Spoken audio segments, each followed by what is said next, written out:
say it so much, okay? Wrestling fans throughout radio land, listen to Trash Talking Radio at trashtalkingradio.com. Every Tuesday from 7 to 10 o'clock, you hear guys like myself, the youth Gandon Giant Coma.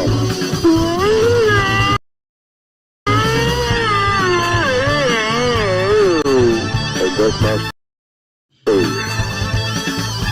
You can hear words to describe the Trash Talking Radio show from 7 to whenever we get done is by using a screwdriver. Cat, roast beef. This is Motivation, the other half of the rock and wrestling connection. That's the trashy one and the loony one together forever.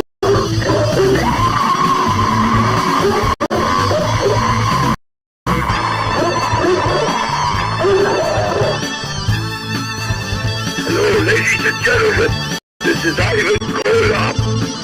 I'm here to tell you about Night Talking Trash. With the trash, 7 to 10. Tuesday night, you got to listen in. It's the best around, the best in town. Alright, hey, this is the animal. One half of the world famous take in the road warriors. We do the deal. If you know what's good for you, listen to Trash Talking Radio or else. Everybody, you're watching Trash Talking Radio. This is Hulk Hogan. Hulk, what do you got to say about Trash Talking Radio? Well, I gotta say that I just bought Trash Talking Radio. You're out of the picture, dude. This is my show, and you better watch, because what you gonna do when Hulk Hogan's brand new Trash Talking Radio runs wild on you? This is the Vital Idol, and you're listening to Trash Talking Radio every Tuesday from 7 to 10 on trashtalkingradio.com. And remember this, when the Vital Idol tells you, it's got to be true. And when it's on the internet, it's got to be real. It's Trash Talking Radio every Tuesday from 7 to 10. I am the top of pop, the king of swing, the international rock star way above par, the host with the most, Mr. Tuesday Night, the Vital Idol, Classy Mike Trash, and thank you very much.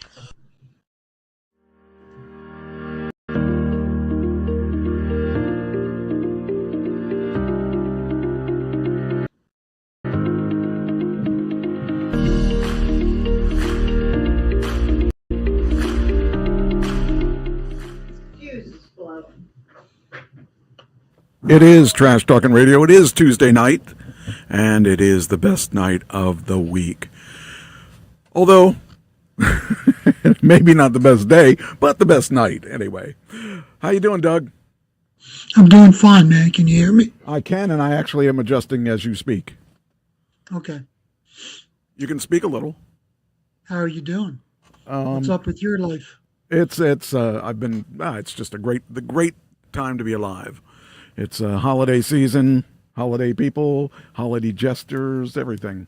It's good. So there's some wild things going on. We've got a new show. We've got another wrestling show this weekend. We had one last weekend. Boy, it was a riot. I have never laughed so much in my life. They gave me a new partner to commentate with, and this guy was off the chain. This guy was, I didn't even know him before this night, and it went so well. He actually invited me to commentate in New York with him. And I was like, okay, when is it? And he said the date, and I said, no, I have a show here. I can't commentate in New York if I'm going to be here. So, but it was fun. It was that was the most fun I've had that was legal in a long time. So that was a lot of fun. What'd you do this weekend? I came back from Pennsylvania. Oh yeah, that's right. With, when'd you leave? Left. I left on Monday, but I came back Sunday, and I met everybody that was vacationing in Pennsylvania heading back to Ohio. It was about 60 miles an hour on the highway the whole way. Wow. Lines of traffic. That's crazy. That's one thing I'm telling you that's one thing I don't miss is the lines of traffic. When I used to go to New York and L.A. and all that stuff, and even just here, that gets annoying. But on that side, I think I've decided what I'm going to buy. I'm 90% sure this is what I'm going to buy. It's let me see if I can get to see what it is. Let me get this down here. I do not have this pre-done. Oh, that's first girl that you have to guess her age. But let me get that up here. So I'm looking at the Lucid again. But I decided, it's funny. All this time I was thinking about getting a Lucid car like this one, and like this one or this one. But then I thought about it and I thought, okay, the only downfall with the Lucid car is that it gets the best mileage. It gets absolutely the best mileage. But the only downfall with it is if I wanted to sleep in it, if I got stuck like in New York and I couldn't, if I had to do a 2-day job in New York, I couldn't sleep in it. I could, but it would be really uncomfortable. So then I decided, let's look and see what else we could do. And I thought, how much difference is the price between the Lucid Air and the Lucid Gravity? The Gravity is their truck or their SUV. And I looked at the thing, and I decided that it's for the money. I'm looking at the same thing as I was looking before. So the money it doesn't do 500 miles to the charge either. So all of a sudden I thought, well, wait a minute, do I really want to get it? Because doesn't do 500. So I did a little thinking and said, okay, well, maybe I don't really need. If I get 450, I'm still going to be in the good. I'm still going to be better off than I was. So I decided that that may be the right thing to do. Now I got to figure out how to get to that page again. Oh, hold on a sec here. I did this a couple times. I didn't have to do it by. Okay, here we go. Let's get there. We can get there. Okay, there's the Lucid Gravity. Well, he doesn't come with it though, but it's got a very, very big front trunk. It's got a very decent size back end, and plus it would be really good for when I'm doing band stuff because it's got a lot more cubic inches. It's got quite a bit more room. So I think this may be the right way to go. I started looking and I thought it doesn't have the color I want, but color I can't make that as big of a deal as I was making it. So here's the Lucid Gravity. Hold on here. And what I want is a 5-seater. I want to get. They don't have cool colors. They just pretty much are one color. But I want Grand Touring. I want the driver assist program because they've got something similar to. They have the Dream Drive Pro that I'm looking at. That's the closest thing to what I'm used to. And then we've got the other thing I want is excellent sound. I want top sound. Now, I see there's another thing too. Then the other thing I found that I didn't realize they were charging a lot more for 7 seating. I don't care about 7 seating. I only care about 5. So that'll save me some money too. So the thing is, we're looking at, same 407 miles. Well, that's not enough for me. I want 450. And then as I went down here, I looked at, here's a 450. And I don't really like the color, but I'm not going to get that one because that's the most expensive one, or one of the most expensive ones. But I saw one in here that was a pretty reasonable price. And right here's another 450, and here's another 450. So I found a couple 450s that seemed like reasonably priced. And then they have all kinds of discounts. They got 1.9% financing and stuff like that. So basically, this would be the same price as the high-end car I was looking at, but it would give me a little more room. So, yeah. Chris, How's the self-driving? Is it the same quality? Well, it's a little more complicated. That's the thing. It's not like pushing one button and you're there. There's a 3-step, because I test drove one of the cars this weekend. And the car, I'll tell you, I drove that car and I was impressed. And I got back and he said, what do you think? And I said, that's pretty good. I think that's probably, is this one of the higher end ones? He said, no, that was the lowest end one. And that used car was $39,000. And it got I think it came out to 350 miles to the charge, which isn't bad, but I want 400 plus. And so I really liked the car, and I was really surprised that was the lowest powered car. Now, these cars that I'm looking at are 828 horsepower. They're pretty powerful. And it's got a high-end sound system. It's got the Dream Drive Pro on it, because those are the two things that I really care about. So, I don't know. I think this might be the solution. And with this, I can make it to your place in one charge. Yeah. About, give or take. That's pretty cool. And these are luxurious vehicles. I mean, they're really pretty nice. Let me bring one in here and you can see some of the pictures of it. It's pretty cool. Okay, so there's the main picture. There's another picture here. I mean, they got a weird back, but I don't care. They've got, like I said, the 450 miles really is impressive to me. And even if I only get 400, and I know I'll get more than that because they're pretty close on their mileage. They say that if you drive that vehicle at 70 miles an hour, you will get what they're saying. And on the turnpike, I usually do 75. So that means I'll get close to what I want. But these are, I mean, that's a pretty sexy car. Come on, next page. It's a nice looking car, Mike. Yeah. And you can take the top off. No, you can't. But they do have And the sides. They have a 7-seater, but the 7-seater costs more money, and I never take 7 people. It just wouldn't happen.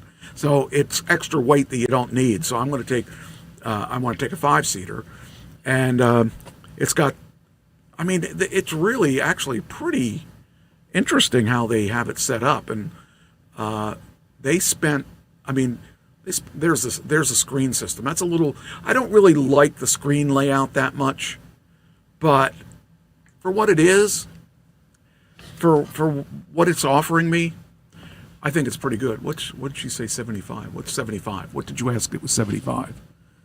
75. I'm trying to remember, what did I say? That's how fast you go on the turnpike. Oh.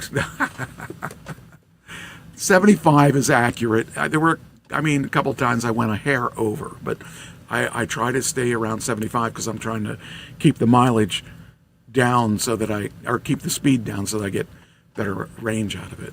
But with this one, I mean, it's really I'd have to get used to this display because it's really messed up. But it looks like they changed this because this screen used to go up and down. Now it's gone sideways. So the new one looks like they moved the screen to the other way. I think I'll like that a little bit better because that's what I'm used to seeing. And it's a pretty nice car. It's for what it is, for what they offer you. I mean, it's also a very expensive car, but I guess you get what you pay for. And I'm a little spoiled now that I had the Tesla. So I'm still going to wait a couple days. I'm going to wait like a week because I just want to see what Tesla's going to do because this costs more than the Tesla.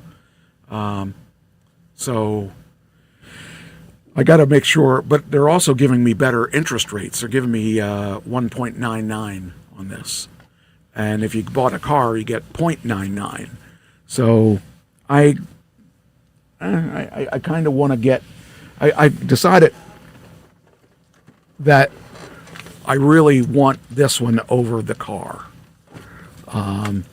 But we'll see. I mean, I think that would be kind of a good deal for me. So I want to go down and see it. Maybe I'll go on the way to the school on Friday. Maybe I'll go down and test drive one. But I really think this is the one I want. And plus the dogs, it's perfect for them because I can keep them in the second row, or I can put the second row down and they can have all that space in the back. So that's the other thing I'm thinking of. And I think the quality of their seats are better than they were in my Tesla. Because my Tesla, last time, the seats ripped within 3 months of me getting it. And that was really poor, because the one I had before that had great seats, but they went to this new design, and I don't know. I didn't like it. So this car is green, so I probably won't get this one, but you get the general idea with it. So I'm really thinking that's what I want. All right, let's do the birthdays and get them out of the way since I have Lucy Lou up already. Did you ever watch Charlie's Angels, the movie? Yes. She was one of the Charlie's Angels. She's 50. She is 57. Looking good for 57. Mm-hmm. I like her. I always liked her because she doesn't mind being an action girl. So, and I like the way I have this set up now because I can now adjust our volumes separately, whereas before I had one volume. And the way I have it now, I can adjust you higher or lower so that it sounds more like we're together here.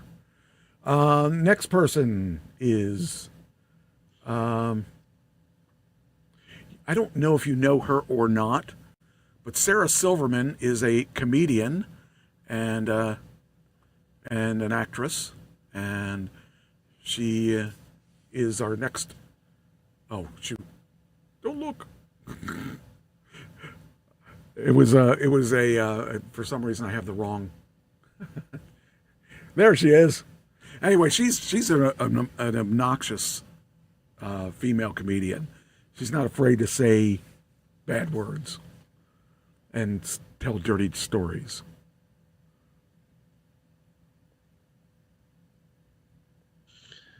Well, I saw it. So oh, did you? Okay, well then say it, and I'll give you credit anyway. I'm gonna go with 55. Yes, that's right on the nose. You get extra points for that. All right, the next one. You probably don't know her, but you know her dad, Zoe Kravitz. Darn, what's going on with this? It's going to the wrong page. But her dad is Lenny Kravitz. That's her dad? Yeah. Wow. Yeah, right here is the picture of them both. I'm going to say 37. She is 37, huh?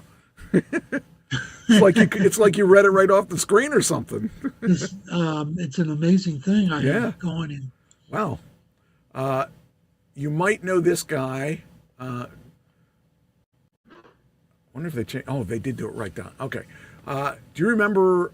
I don't even know what show he was on. He was Urkel. That's Urkel. Yeah, Urkel's got to be J. Eel White. Urkel's got to be 59. 49. 49. Wow. Yeah. I never watched the show, but I've seen him on other things, and he was actually pretty good. So it's good to see that he's still acting. The next person is. Do you remember when? What's his name? Well, That's Robin Givens. She was married to Tyson. She needs a gold star for that. Yeah. Yeah. Well, she got a lot of money out of it, so I think she got a gold star. Plus, she got a boost in her acting career. She was in Gotham. That was that TV series on HBO Max that is all about the growing up of Batman. So she was what was she? Poison Ivy, I think, is what she was on that, if I remember correctly. It's going to be hard here. I'm going to guess 52. She looks good the way she looks good at her age. Her age is 61. Wow. You should know the last three, at least the names anyway. I got to decide which ones. I'm going to give you this one first. Do you remember? Well, you may not remember because we were adults when he was famous. But Bill Nye, the Science Guy. Yeah. He's got to be 82. He's got to be 70. I had no idea because he was too. I mean, he came out after I got out of school, so I didn't really pay attention to him. How about everybody's sweetheart, Britney Spears? Britney is 43. You were really, really close to a right on the nail. That was 44. And lastly, but not leastly, the Rose, Bette Midler.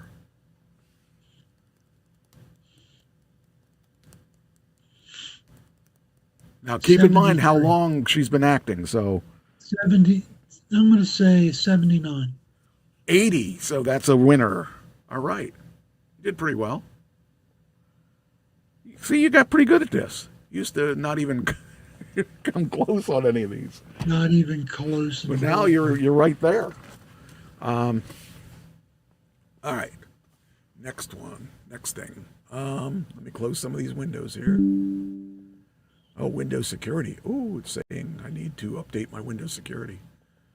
I'm sure I do. I only use this computer for this, so it's not in any danger.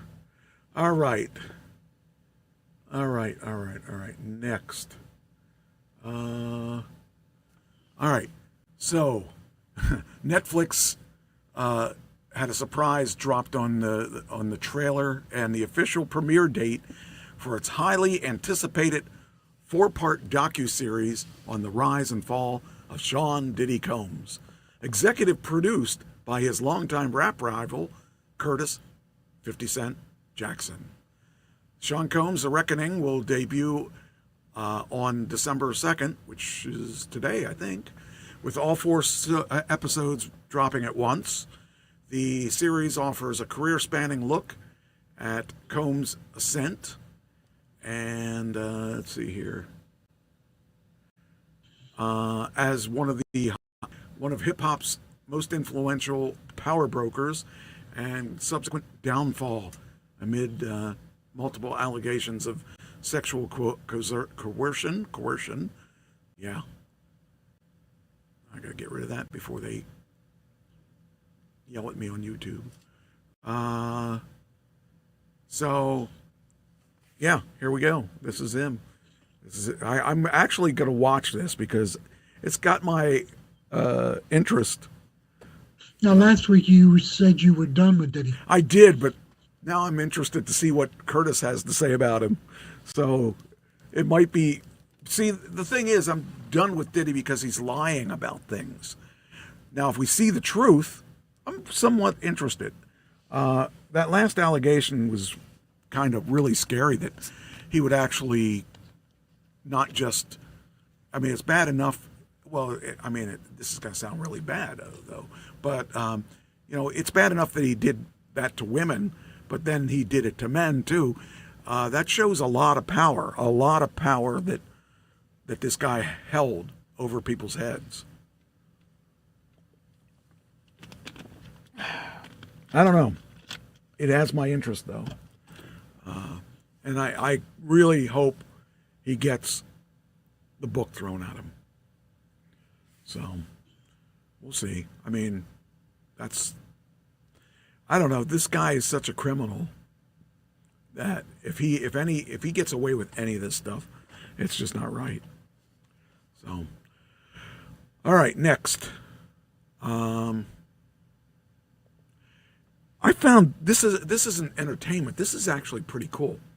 Toyota unveils a crab-like autonomous wheelchair, and I thought that's pretty darn cool. So this is if you were stuck in a wheelchair for the rest of your life, this walks like it has crab legs, and it can walk upstairs. It can walk into a guy's like down here. He was getting into his van. Looks like an electric van too. It's kind of cool that you get your mobility back and don't have to worry about wheels and all that stuff. So there's a video here. I'm not sure if we can. Let's see what happens if we try to play it. Toyota has introduced a groundbreaking mobility concept called Walk Me at the Japan Mobility Show 2025. This innovative autonomous wheelchair redefines assistive movement by replacing traditional wheels with 4 robotic foldable legs designed to move like living limbs. Unlike standard wheelchairs, Toyota's creation can climb stairs. Now, one thing I see in this that's kind of interesting is this didn't, because it has legs instead of wheels, and it doesn't look like it has a seat belt or anything. So I'm wondering if this is just a prototype, but the one she was using to get in that van didn't have one either. It had a front bar. Oh, did it? Oh, I didn't. Okay. Navigate uneven terrain and even lift the user to reach vehicles or higher platforms. Oh, that's neat. So it must have some kind of hydraulics that lift it upwards. That's interesting. Leg is fully motorized and capable of bending. I would think that would be really expensive to have all those things that moving, like the legs at different speeds, different heights or whatever. That's going to be really expensive. Lifting and adjusting independently. This allows Walk Me to... Is that... Wait a minute. Hold on here. Is that this? No, that's not this. Because that's a Segway. But what's over here? He's got another wheelchair over there. Move smoothly across surfaces where traditional wheelchairs struggle. The chair's design focuses on user comfort and safety. Its supportive frame keeps the person upright while a curved backrest provides proper ergonomic alignment. The user controls movement through intuitive side handles or a digital interface. Oh, I see. It's got a equipped little with joystick buttons for precise commands. The legs are covered in soft materials that protect the internal mechanisms and sensors from external damage while giving the Oh, neat. That's cool. It gets down on the ground and all that. That's pretty cool. But it has a little joystick over here. I wonder if that does everything. A friendly, approachable look. Toyota's engineers have studied how people naturally distribute their weight and how they move on stairs to ensure the system remains stable in motion. The autonomous feature uses smart sensors and algorithms to keep balance and control on complex surfaces. When not in use, the foldable legs retract into a compact form, allowing the wheelchair to fit easily inside a car or small space. I wonder how much that thing weighs. When reactivated, the system unfolds itself automatically and stabilizes before moving. Though still a prototype, Toyota's concept hints at a future where assistive mobility is intelligent, adaptive, and inclusive. This vision highlights Toyota's commitment to human-centered design, creating technology that enhances independence for people with reduced mobility. So what do you think? Cool. Would you trust a robot? That is really cool. I hope that I don't ever have to use one, but it's nice to know that they're going to be available. So I found that interesting. I thought that was pretty cool. Trust a robotic share. Pretty cool thing. Did you ever hear of SantaCon? No. you won't think that's a good idea. This is a SantaCon. Oh, this is off Wall Street Journal. All right, hopefully SantaCon is an annual drunk A convention for Santas. Yeah, well, it's a drunk bar crawl. So I don't know if that's a good idea to show Santa getting drunk, but apparently it says here many people loathe SantaCon, the annual event that brings the sound of sleigh bells, the sight, the smell, hundreds of drunken Santas to city streets around the world. Until recently, John Law avoided the event, which is strange because he helped create it 30 years ago. Then he grew disillusioned and embarrassed by what had become. There's a new documentary on the history of SantaCon, featured an unexpected slight, Law donning a cape, parading through the streets of New York as a mob of revelers shower him with praise. I just think it's a really strange thing, but I don't know. It's just kind of weird. What is that? He's walking across the Brooklyn Bridge at the first SantaCon in 1998. So, yeah, a bunch of drunken Santas. But I thought it was funny because, we try to think of Santa as the good guy that feeds the poor and gives kids toys and stuff like that. He's nothing but a drunk. So I thought that was funny. Okay.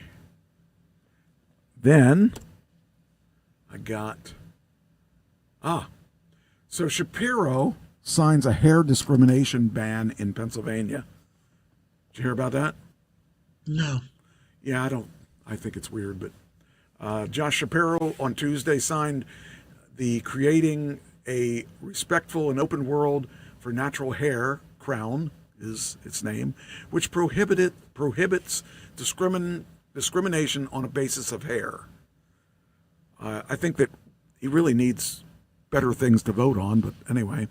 Real freedom means being respected for who you are, no matter what you look like, where you come from, who you love, or who you pray to. For too long, many Pennsylvanians have faced discrimination simply for hairstyles that reflect their identity and culture. Like, our elected officials really have to do this? I mean, I can't. Yeah. Well, I think that there's better things he could have spent money or spent his time on. In 2022, the Keystone State received 916 complaints against racial discrimination involving hair texture and protective styles, according to his office. Extreme instances have resulted in individuals being forced to cut their hair to retain employment or at local schools and stuff. Too many black children have been suspended or missed what should be valuable instruction time because their hair, worn in many ways, are aligned with their racial identity. I mean, I think if you're picking on a kid for his hairstyle, you got more problems than you need.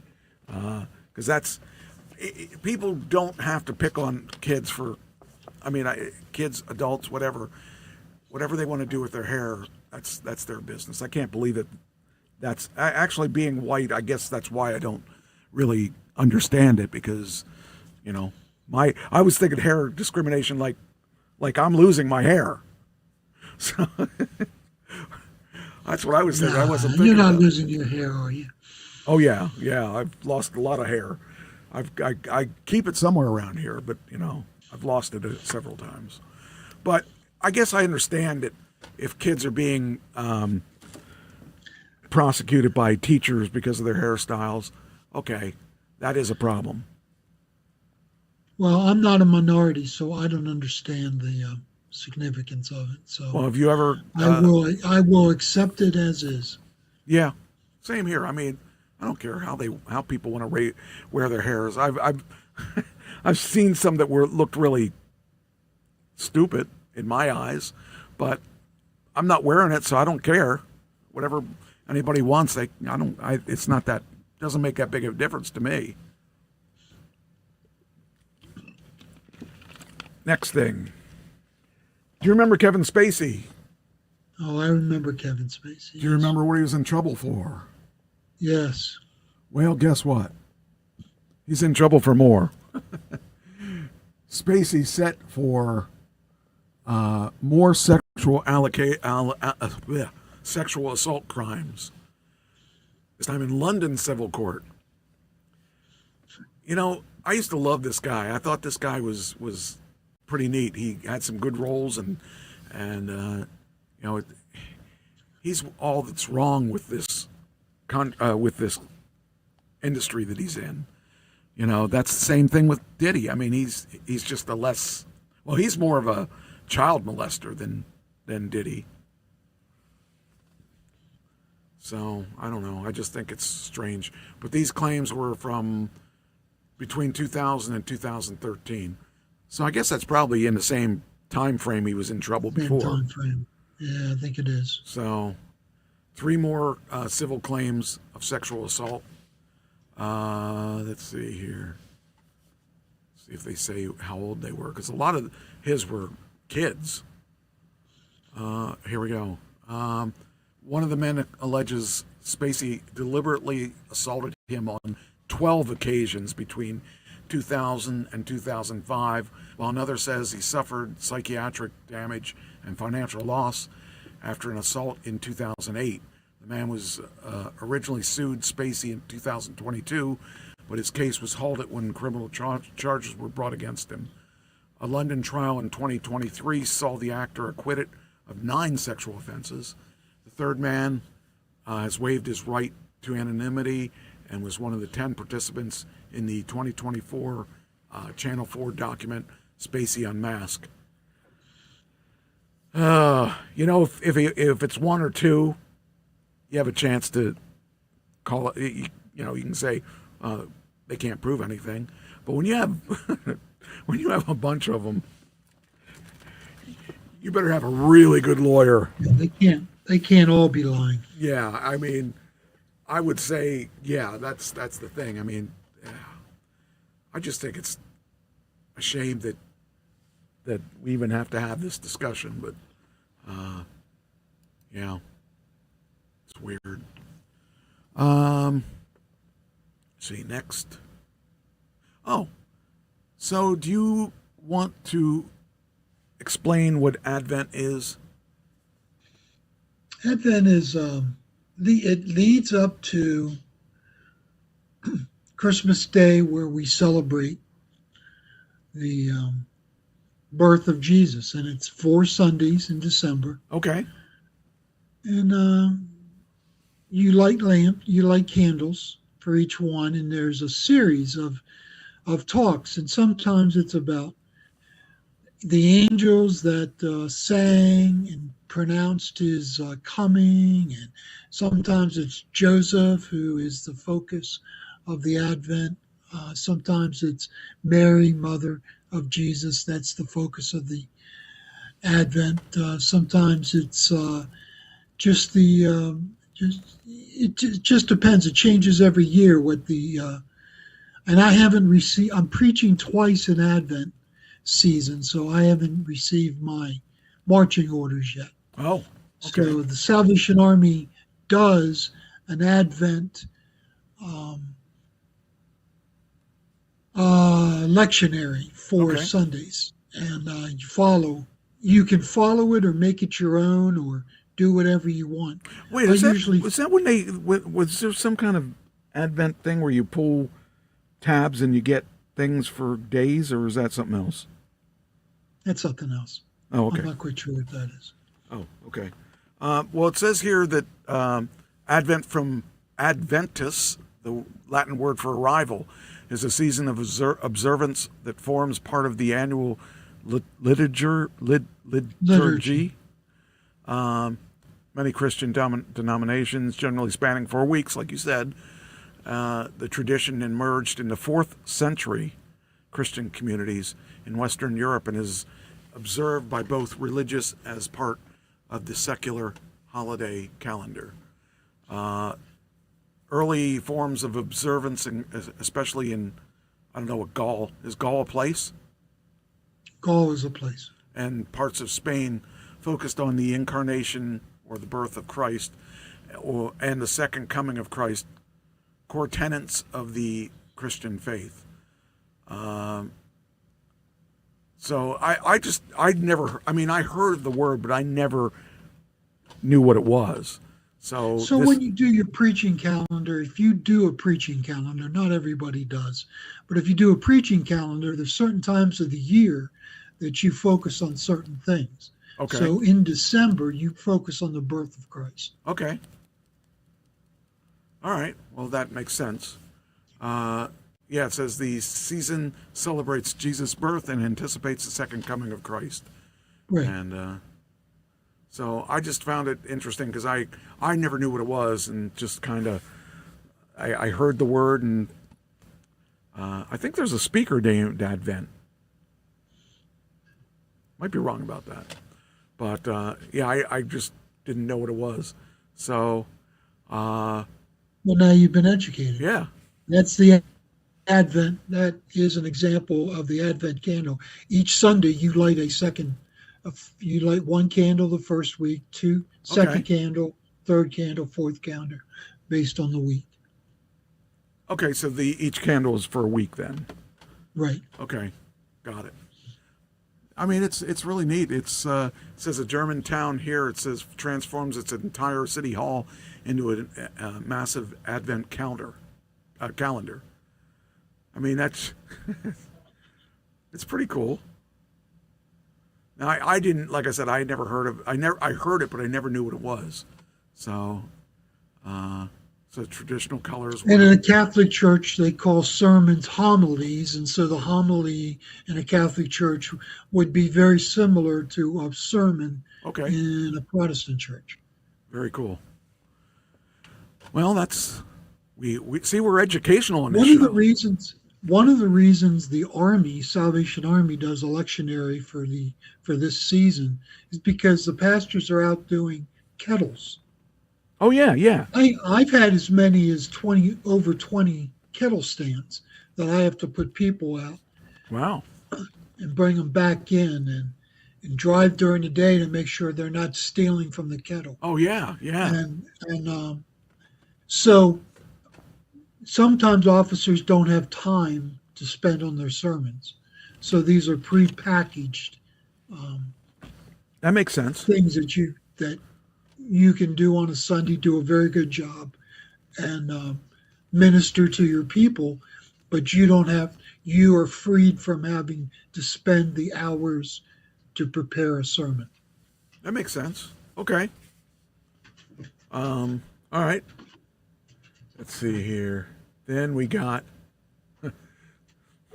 my favorite topic, the joy of doing nothing in retirement.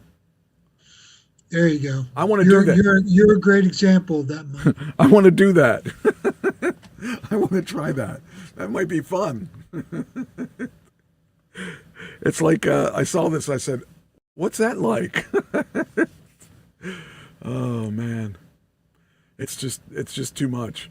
But anyway, it says here, Driving the News, a personal reflection of writer Robbie Shell explores the surprising value of doing nothing in retirement, a sharp contrast to common beliefs that staying constantly busy is a key to fulfillment later in life.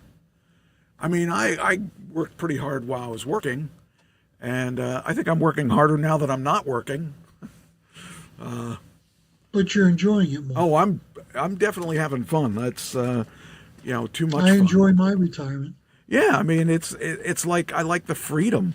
For the first time in my life, I'm in total entertainment. I'm not always entertaining, but I'm in total entertainment. Everything I do has to do with entertainment. The radio show, the wrestling, the music, everything's entertainment. So all of my income, whatever that is derived through entertainment. So I just am not very successful at it, but I'm having fun. I guess that's what it's all about, but I just thought that was funny. But, you know, it's like some people actually go to resorts and, you know, do all kinds of things. I'm working because I want to work. But that was funny. Oh, okay, this is true. Netflix assumes its shows are on in the background, leading to with badly. This is true. I mean, Netflix is telling writers to dumb down their shows since viewers are on their phones or, you know, or not paying. Because, like, people like background noise. I have background noise on all the time. And that's what it's all about. It's like, I like that background noise. I like hearing sounds when I'm working and stuff. But apparently they realize that a lot of people, but they got to be careful what they're doing, because if they over dumb down their shows, people won't watch them at all. Because there are people that are watching those shows. Like I watched Wednesday, the second season, and if you aren't paying attention, you don't get anything out of it. You missed almost all of it. And that show relies on you paying attention, because a lot of the jokes are, you know, things you have to pay attention to laugh at. So, yeah.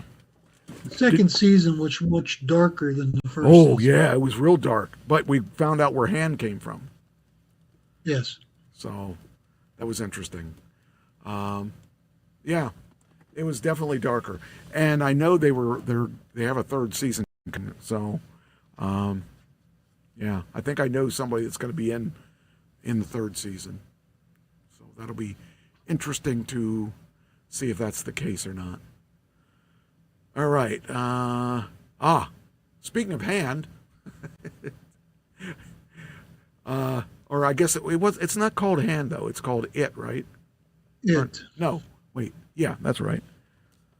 But here's something that I find, speaking of Hand. No, it's not called It's It. not, It's called, what's it called? How about we find out? Look it up. What is the hand called in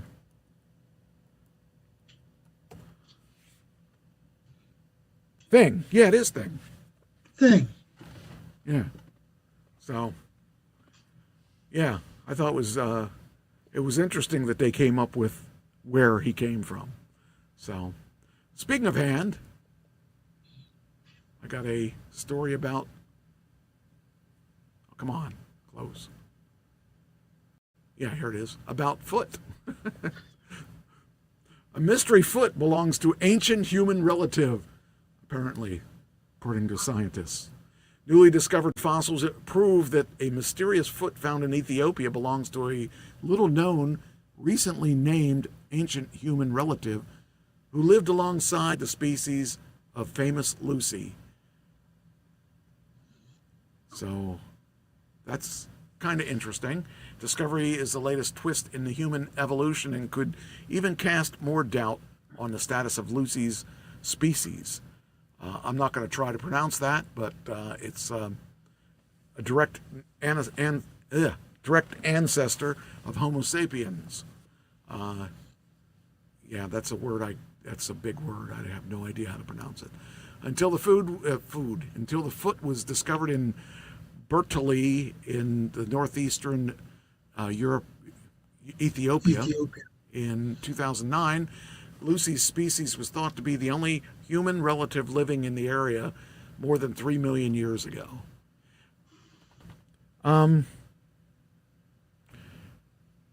Being a man of faith, do you believe there were other species other than humans? So, Scripture's pretty clear that man was created as he is today. So if you buy Scripture, it's hard to reconcile this. Yes. That's why I asked, because I wanted to put you on the spot. I'm a creationist, but I believe the universe is 13.77 billion years old, and I believe that the Earth is 4 billion years old. So I guess I could believe in evolution, but I don't. Well, I don't have an answer for you. Scientists. There are creationists that do have answers. Yeah, They're just humans. Yeah, Formed humans, small humans. Well, the scientists conclude that it's roughly a 3.5 million year old fossil. That's, I mean, I don't know how long the world was here, but, and I don't know how they do that, because like I watch Oak Island, and they're constantly dating things that they find there. And a lot of the times it's, they're talking about things that were they talk about the Knights Templar. So, I mean, it goes back pretty far. But I don't know what to believe with any of this stuff because, I don't have a clue. And I want to be open to that stuff saying that, okay, maybe it is older than that. Or, I don't know how they could tell it was 16th century, 17th century, 18th century. How can they tell? I mean, we have machines, but how do we know that machine is really... It's carbon dating. Yeah. And I can't explain it to you, but creationists believe that carbon dating is flawed. Yes. And my point is that I never thought it was important enough to dwell on or preach on or study up on. Right. So I'm not the one to ask in these things. Fair enough. I mean, I would love to know, but it's not that big of an important deal to me to know that because it won't change my life one way or the other. But a lot of people are steadfast in what they believe. Speaking of steadfast, I had a friend who would send me 25-page papers arguing against evolution. Really? And, wow. Yeah. And I have to admit that I never read one of them. I hope you don't listen to this show. Yeah. That was his thing, but I think that Christianity should major on other things other than that. Right. I'm not going to sit and argue with an evolutionist. Sure. I'm just not going to argue with him. Yeah. Because to me, it's not the point. Right. I understand that and a lot of the times you can't even have a discussion because if you like me asking you if this was this, you would, if you were to be like flat out, this couldn't be, this is impossible, and you can't argue with impossible because they're never going to change their mind.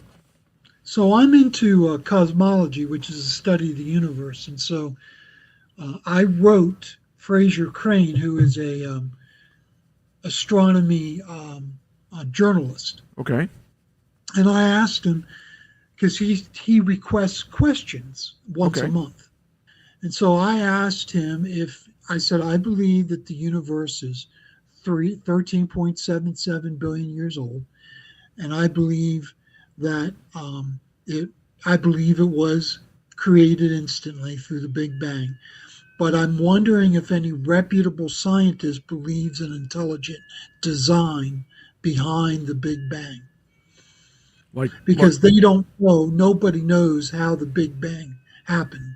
The Big Bang is when the universe came into existence. Sure. And nobody knows how. And there's many theories. And so I want to know if there's any reputable scientist that believes in intelligent design, that something greater than chance started the universe in motion. But see, that leaves me outside of every camp because creationists believe the earth is about 10,000 years old. Right. And the universe was created on one day of the 7-day creation.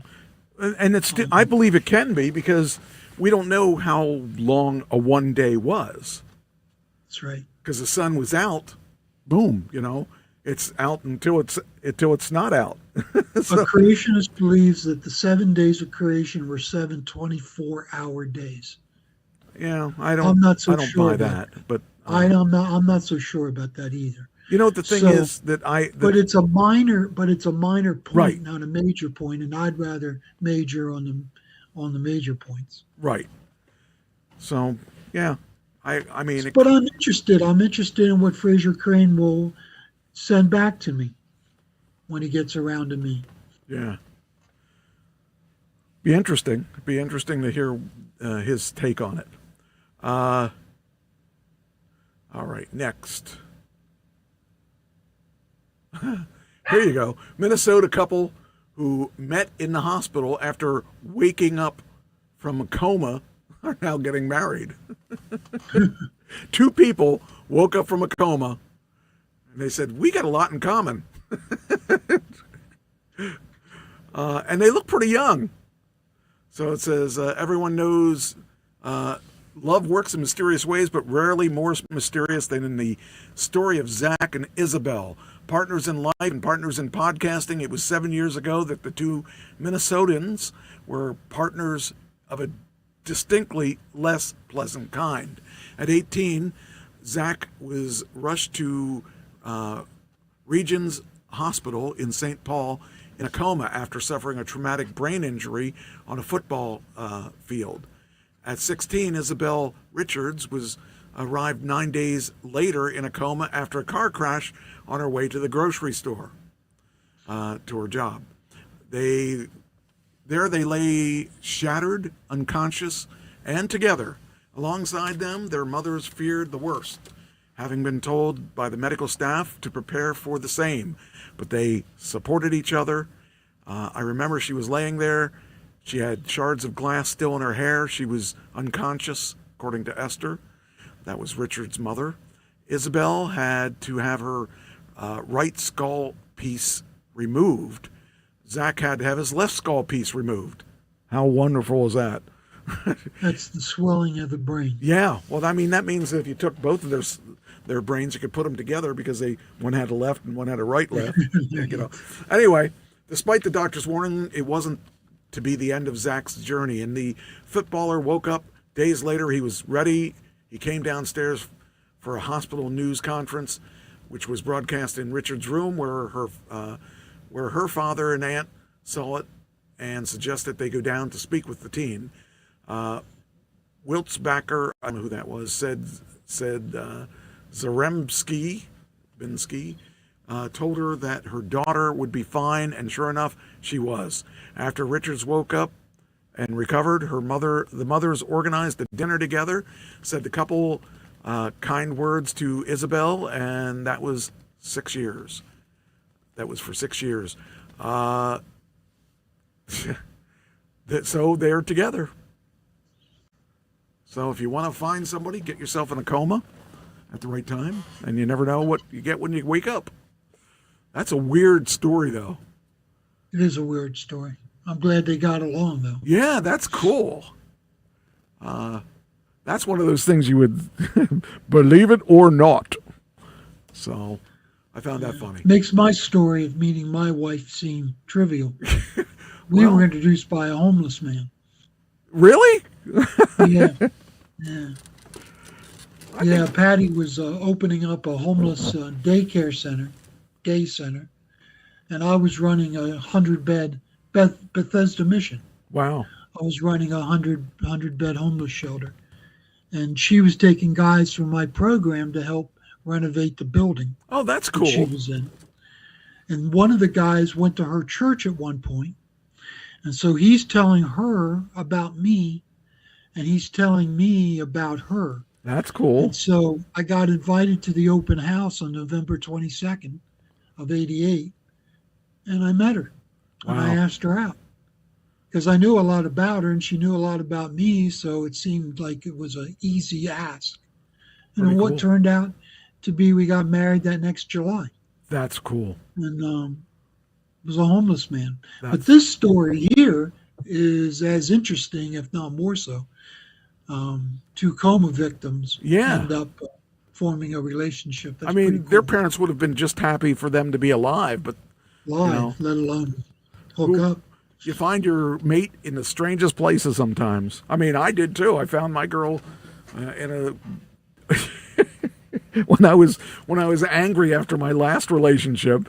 I was going on Plenty of Fish, and I was swiping all of my swipes left because I just wanted to get back at all the women in the world for all the horrible things they've done to me. And then I came across her picture and I couldn't swipe left. I just thought she was really cute, and I put it away because I couldn't do it. I couldn't swipe left or right to her. And then a couple days later, I thought, I'm just going to go back on and I'm going to start swiping left again. And sure enough, she came up again and I couldn't swipe left. And then I finally said, I'm going to swipe right so I can move on to the next girl. Because there's no way she's going to want me. She's an hour and a half away. There's no way. And sure enough, I swiped right, thinking she wasn't going to swipe, or I'd never hear from her again. Because a lot of times on those sites, the girl would send you a message saying hi, and you'd say, hi, how you doing? And you'd never hear from them again. So I tried, well, let's try a little more information than hi, how are you? I kept trying things, and they would, why would you say hi to somebody and then not respond when they respond to you? So You should ignore them. So I finally just thought that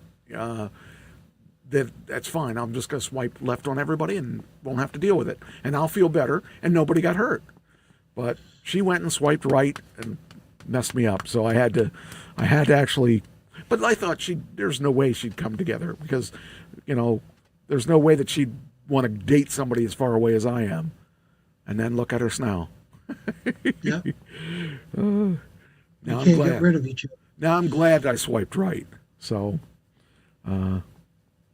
that's what I want to say about that. She's a great woman, and I can't tell her that because if she gets a big head, it's hard to get through the doorways. Of course, she's listening, so she wanted a safe distance, according to her. Well, the distance isn't so safe. Look at it now. But yeah, she's the best thing that's happened to me in ages, and I'm very thankful for her. So, anyway, all right, we talked about that chair that had the legs. Here's something else that looks cool. 2 college students built a 6-legged AI-powered robot that can plant trees in hard-to-reach wildfire-damaged forests. This, I thought, was really pretty cool. I hope it's in here. I hope there's a picture. I hope. Come on, show me a picture. Okay. See the solution. Come on. You got to have it. You're talking about this. You got to have it. I didn't look to see if they actually had a picture of it. Okay, I guess we're not going to see a picture of it. What's now?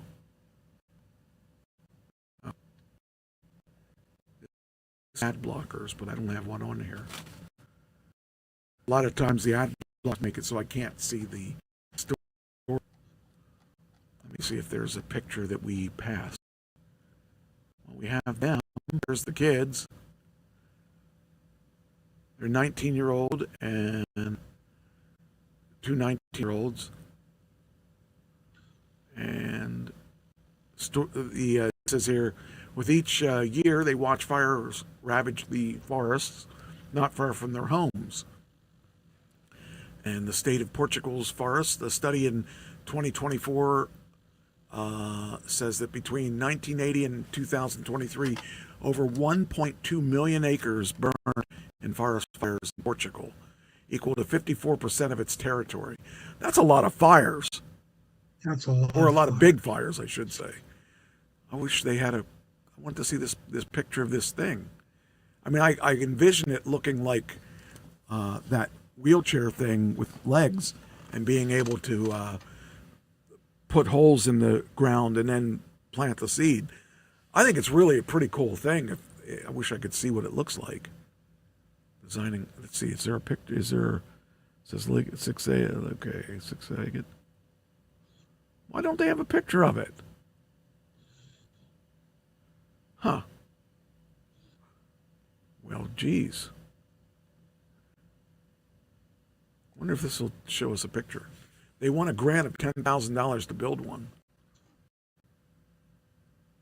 Hopefully there's a picture of it. Well, there's the girl. Okay, now let's see this picture. Darn it. Well, I guess we're just going to have to envision it. Envision it looking like the... See, if they combine that...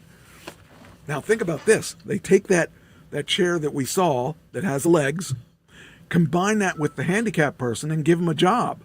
They can walk with that and throw seeds down with it, and they can get paid for that, and then they'll be working Americans or Puerto Ricans or no, Portugals or whatever I said. Yeah, Portuguese, yeah.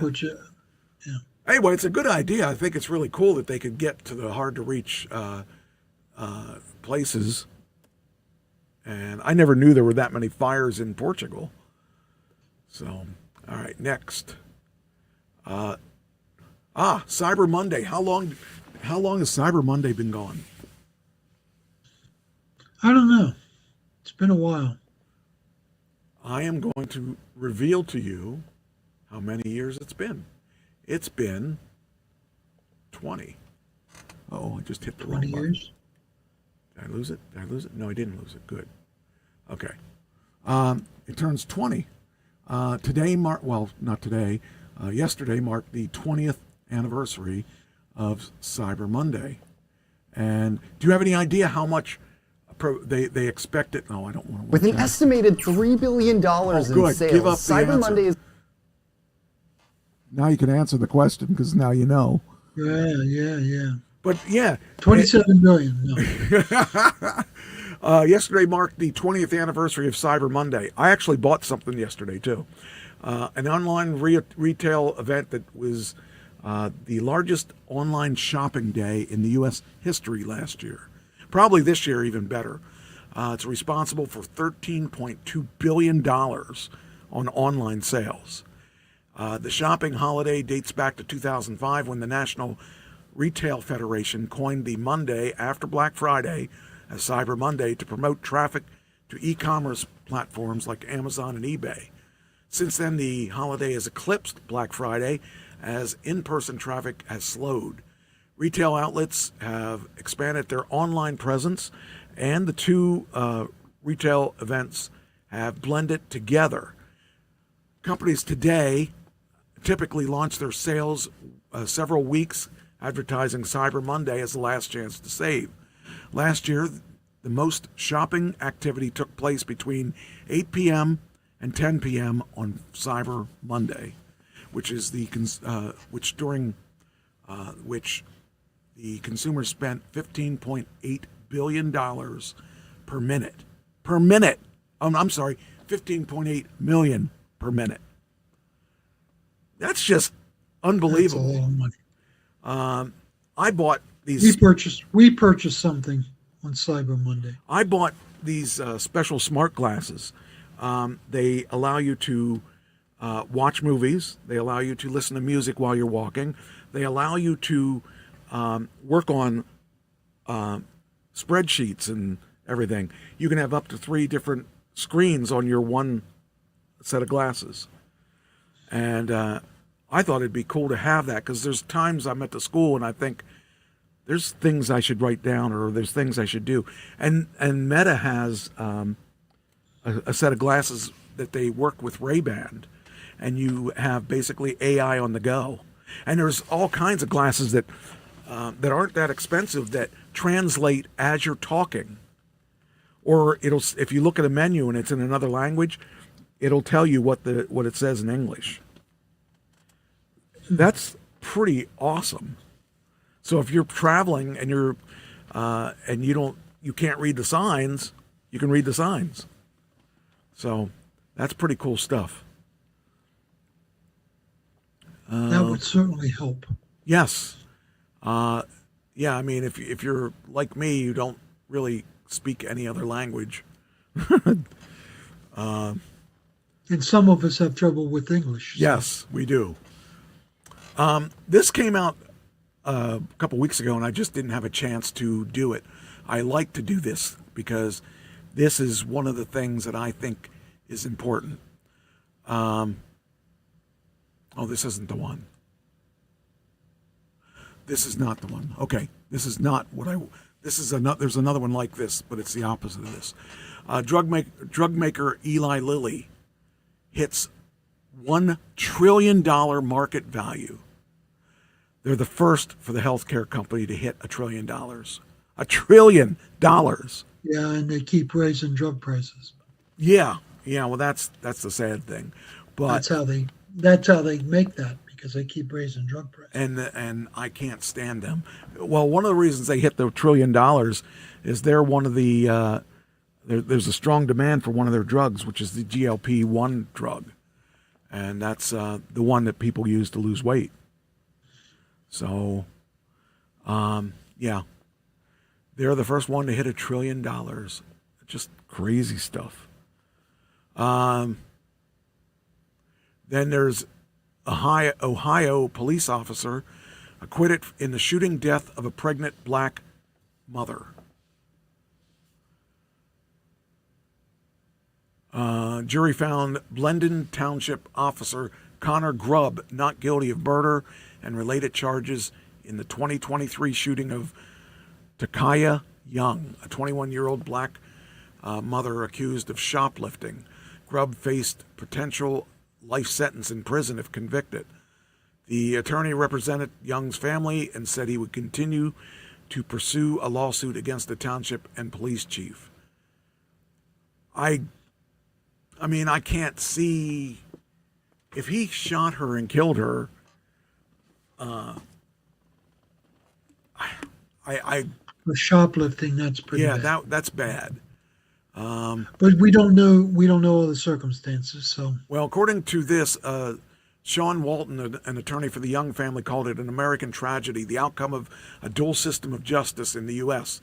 He vowed to keep pursuing a lawsuit against the township and police, while the grandmother is going to raise the kids, now 8 and 5. It's heartbreaking because what it does is normalize the behavior that Connor Grubb exhibited that day, and that it's not normal. If you look at these recent killings in Columbus, you have officers who have an irrational fear with no weapons involved. And that's what I'd like to know is why did he feel that it was okay to shoot her? I mean, we don't really have a lot of information on this. Let's see if it says. Grubb pleaded not guilty to murder, involuntary manslaughter, and felonious assault in the death of Young, 21. Body cam recordings showed Young refusing to exit her parked car outside of Kroger in suburban Columbus, and then turning her steering wheel to the right before the vehicle began slowly rolling forward towards Grubb, who fired one shot into the chest. See, now, why would he shoot her in the chest? You know, you just get another cop. Well, you're trained, Michael, to put them down. For shoplifting? No, she was coming at him with a car. Oh, okay. Okay, well, I guess I get that. Now, You know, you could just step out of the way. Yeah, well, that's what I was thinking, because we're talking about someone who's didn't have a gun or anything. I mean, think about it for a second. She's shoplifting, and if she gets away, you have her picture because of your body cam. Right. You could take a picture of her license plate. Right. And if you just stepped out of the way and let her go. That's what I was thinking. I mean, if you got a car or pursue her, I mean, I don't know what they teach people. I don't know what the right procedure is, but it just seems common sense. If a car's coming at you, they teach you to put them down. That's why he got off, because he followed protocol. Okay, I'm just arguing that in this case. Okay, here's the. She's being obstinate. She's being deliberately obstinate. Yeah. But it's only over shoplifting. Yeah. I mean, I would have maybe shot her in the arm, and then when she goes to the hospital, arrest her. You know, she's probably going to go to the hospital, but it depends what she stole too. And here's what it says. Okay, jurors were shown the body cam footage and heard testimony of use of force expert, an accident reconstructionist, a police policy expert, and Sergeant Eric Monahan, the officer who, with Grubb, had ordered Young out of her car. They never heard from Grubb, whose side of the story was contained in a written statement read into the record by Special Agent for the Ohio Bureau of Criminal Investigation. He attended the trial, but prosecutors were unable to question him directly. Grubb and Moynihan had approached Young's parked car about a report that she was suspected of stealing alcohol from a Kroger store in Columbus suburb. She partially lowered her window and protested as both officers cursed at her and yelled at her to get out. Body cam video shows Grubb had left his hand out on the car's hood while pointing his gun at her with his right. Young could be heard asking, "Are you going to shoot me?" That apparently was probably her last words. Then she put on her turn signal, and the car rolled slowly forward toward Grubb, who fired a single bullet into her chest. In the statement, Grubb said he positioned himself in front of Young's vehicle to provide backup and to protect other people. He said he drew his gun after he heard Young failed to comply with Monahan's commands. When her car moved forward toward him, he said he felt the vehicle hit his legs and shins and began to shift his body off the ground as he shot. Moments later, after the car came to a stop against a building, they broke the driver's side window. Police said they tried to save her life, but she was mortally wounded. Young and her child were pronounced dead at the hospital. Wow. He killed. Oh, man. That's. I have a problem because it was just shoplifting. Yes, that's what I was saying. It seemed. If this was a rape or a murder or something along those lines, that would be different. This is just shoplifting. Yeah. Let her go. Well, that's what I was thinking. I mean, it just seemed like we have people that could go to her house, that could track her down. I mean, like I said, you have her face on body cam, and if you stood behind the vehicle, you could get the license plate number. Right. You know where she lives, and you can identify her. Yeah. Get her later. It's so weird to think about that. It just was bad judgment on the. I can't see. There's. I just can't see. Resisting arrest. Yeah. Resisting arrest and fleeing from police is a more serious crime than stealing alcohol from Kroger. Right. So she's going to get time. You're right. But she's going to be alive. Right. I don't know. It just seemed like they went above and beyond the call of duty. I wasn't in the courtroom. I don't know what happened. It's hard to judge. It's just very difficult to understand. She just was shoplifting. And How old was she? She was like, I want to say she was young. She was, let me see. It was, they did say in here. I mean, her kids were 8 and 5. Kids are 8 and 5. And so she was, she's got to be in her 20s. She's got to be about 28, 29. Yeah, I don't know that it said. It doesn't look like it. Young 21. I was a cop, though. It just sucks. I mean, to lose a life over something. Over alcohol. Oh, wait, let me see if I hit that button, if that'll tell me her age.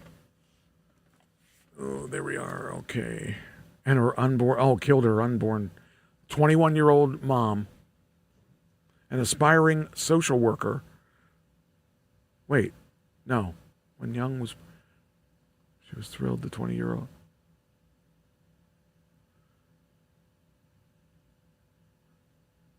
Yeah, she was 21. Fuck.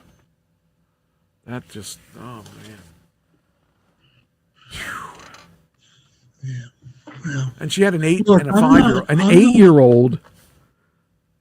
I normally support the police. I mean, Yeah. I just normally do. This one sounds wrong. Well, if she was she has an 8-year-old. She was, what, 13? 13 when she had the Jeez. 8-year-old. Oh, boy.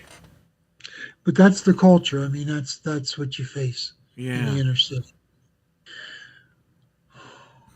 Christine said, I broke my watch just in time for Cyber Monday.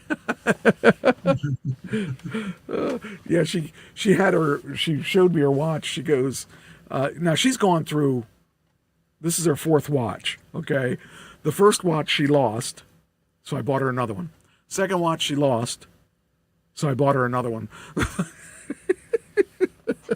The third watch she broke, so now she bought this watch, and hopefully she can hold on to this watch without breaking it. But the screen popped off of it. That happened to me in my last watch, and I had to go buy a watch. But it's rare, but it does happen, at least with the 3s and the 4s. I think I got a 4 now, but I had a 3. I want to get one of those new watches that control, well, I guess it won't matter now because I'm looking at not getting another Tesla. So it had an app that you could control your car with the watch app. So, like, that's pretty cool that you can do that with your watch and not your phone. But anyway, all right, so that's her. We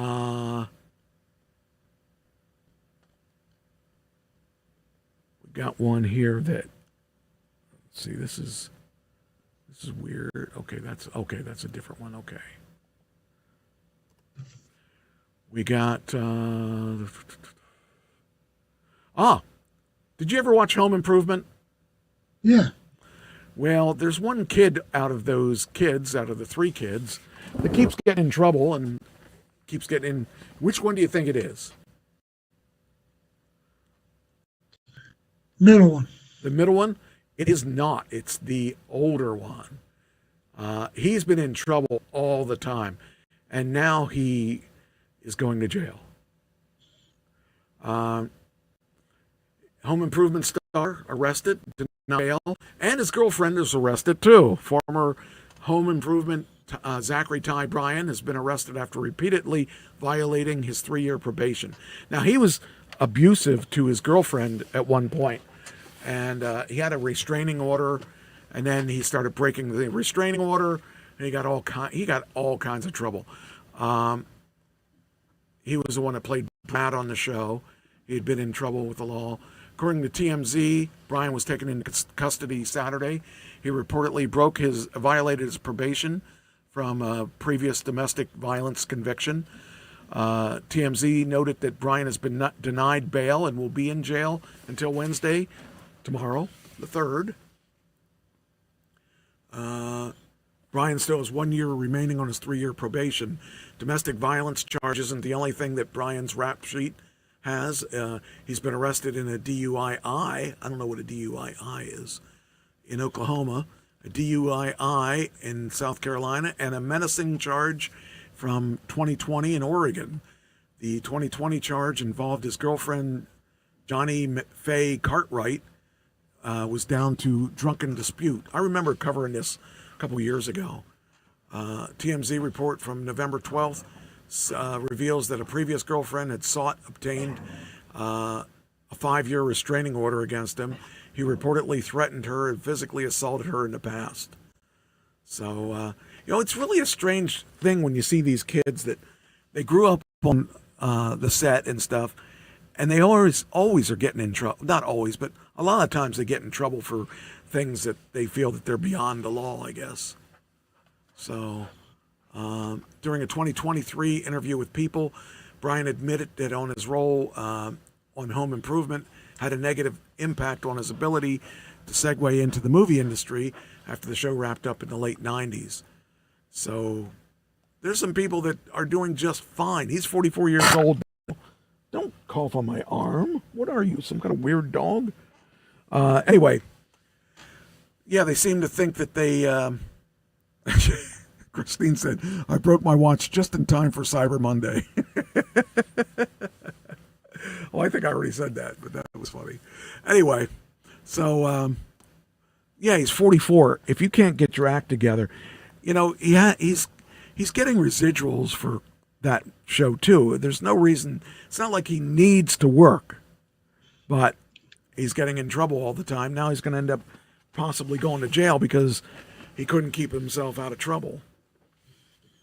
So, you know, he had that look about him. I guess. I don't know. I can't imagine. I always wanted to stay away from the law as often as I could. So, you know, when I see something like this, I just think how stupid that kid must have been to get himself in trouble. But he's 44 now. Back to that previous article. Which? I have a cousin who adopted a young black kid. Now the young black kid's in college now, but anyhow. Okay. Anyhow, he instructed him how to act if pulled over by a police officer. Okay. And because there is racism in police. Absolutely. And so he taught his son how to act, how to be in that situation, so you don't get arrested, you don't get pulled over and put on the ground, and you don't get cuffed, and you don't get hauled away, and you don't get killed. Right. This girl did none of that. Huh. There is a way to act. There is a way to act that you don't get yourself in trouble. Well, you know, I watched what show was that? It was a crime show, or it was a live. I think it was one of those police, whatever they call it, on the street. And it was like the girl was asking, or it was asked for her driver's license. She would say, "No, I don't have to give it to you. I don't have to give you that." And then they would say, "You do have to give it to me." And she wouldn't roll her window down. He said, "If you don't roll your window down, I'm going to break your window, and you're going to get taken away to jail because you were told we believe that you are, I don't know, drinking and driving." I don't know what it was that she was doing, but she was being as obnoxious as she possibly could be. She was black, well, probably still is, and she thought that she was going to get it on her idea of what the law is. And if you don't know what the law is, don't invent something up because you're guaranteed to lose. And they ended up impounding her car. They ended up breaking her window. They ended up dragging her out of the car, and she got arrested because she wouldn't work with the police. They never asked her anything. It was just a simple traffic stop that was just going to be a license. It was just going to be, I don't know if it was just speeding or what it was, but it really wasn't as complicated as it became because she wouldn't cooperate. And she kept saying, "I know the law." No, she didn't. She didn't know the law, and she ended up getting a much worse offense by knowing the law.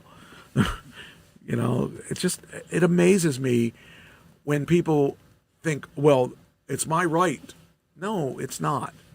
And most times, I mean, I think more often than not, the police are fair.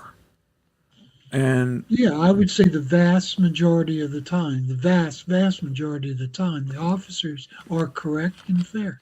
And they most of them are not bullies. And we saw his cam. He didn't do anything wrong. He was just saying, "Look, I need your license. I don't have to give you that." Yeah, you do. And she kept like saying, "I know my rights." No, you don't. You apparently don't know your rights. And it ended up being bad. She made it bad. And then she kept saying, "I know my rights," as she's being dragged out of her car. I do have sympathy for driving while black. I mean, there is some real issues there where people get busted mostly, or partially because they're not white, non-white people. I do have sympathy for that because there are times when it's wrong.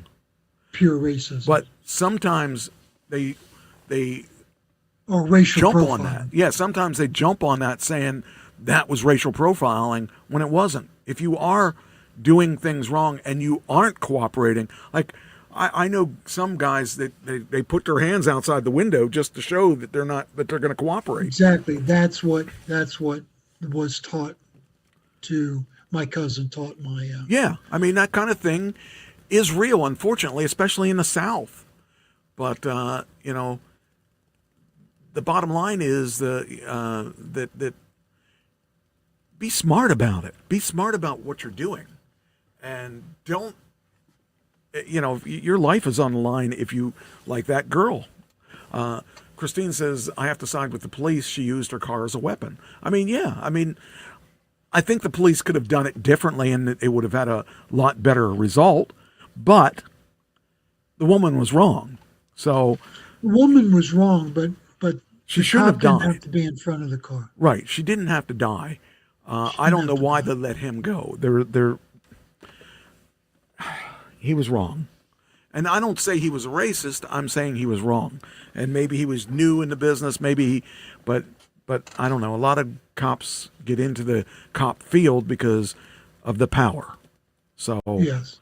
I don't know what the reason was for him, but it's sad. It's sad that woman had to die. All right. Even if he's 100% correct, it's a sad thing. Yes, absolutely. Because it was just. It killed the baby. Liquor. It killed her, and her other two babies now don't have a mother. Right. So, all right, let's talk about something more interesting, more I should say positive. Please. Do you remember a couple months ago, probably about 9 months ago, Naomi won the belt in wrestling in WWE? I didn't know that. Well, she had to give it up because she was pregnant.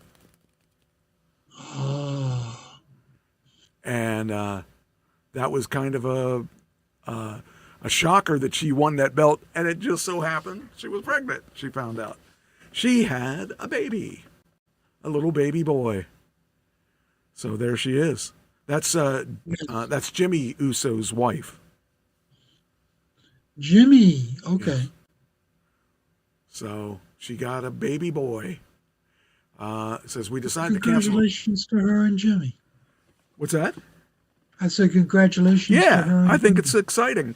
I think she's a really talented woman, and I liked her wrestling style. I liked that she and what was her name? Mercedes Moné is her name now, but she was Tasha. No, what was her name? Banks. Sasha Banks. They were a tag team and they won belts together, and then they both left the WWE,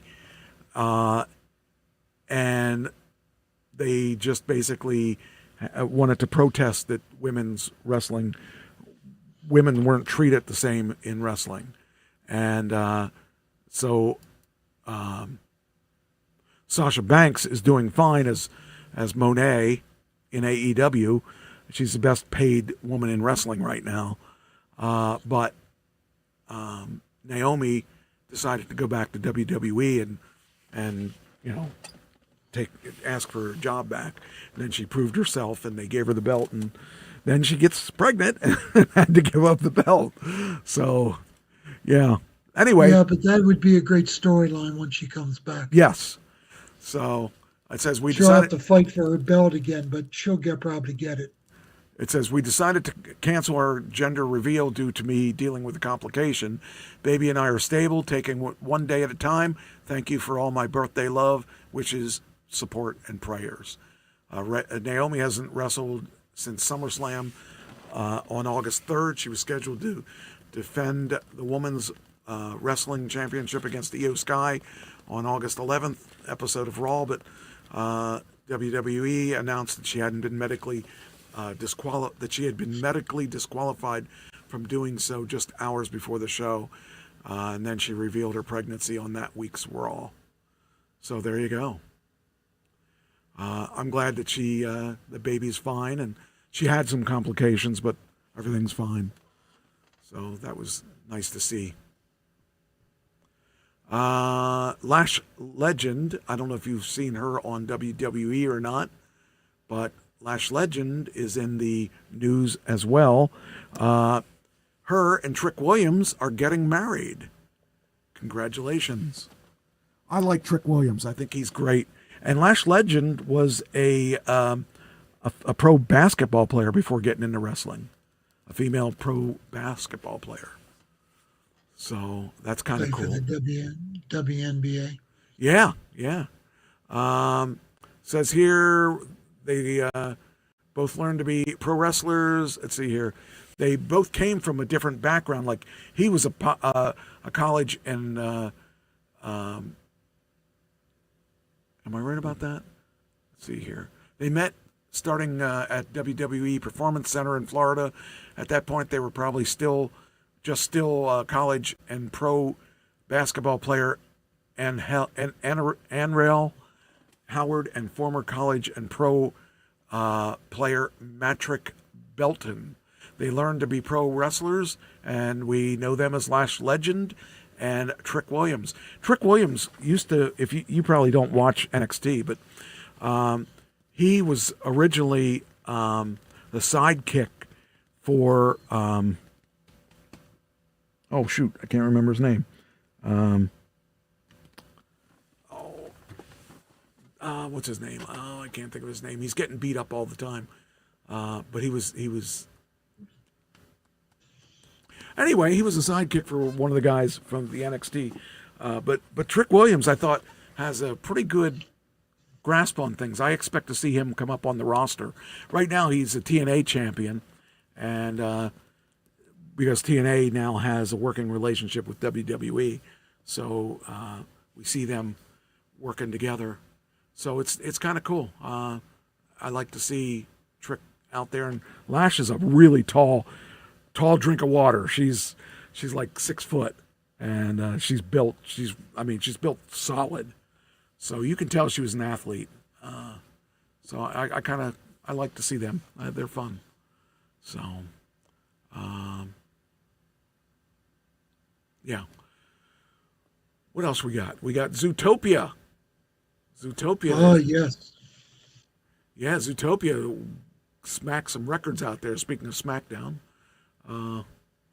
556 Yes. Oh, that's a great way to. But then it was holiday weekend. They probably took it for. Let's see here. It says here. It says, "We are so back." That's the optimistic rabbit and the wily red fox.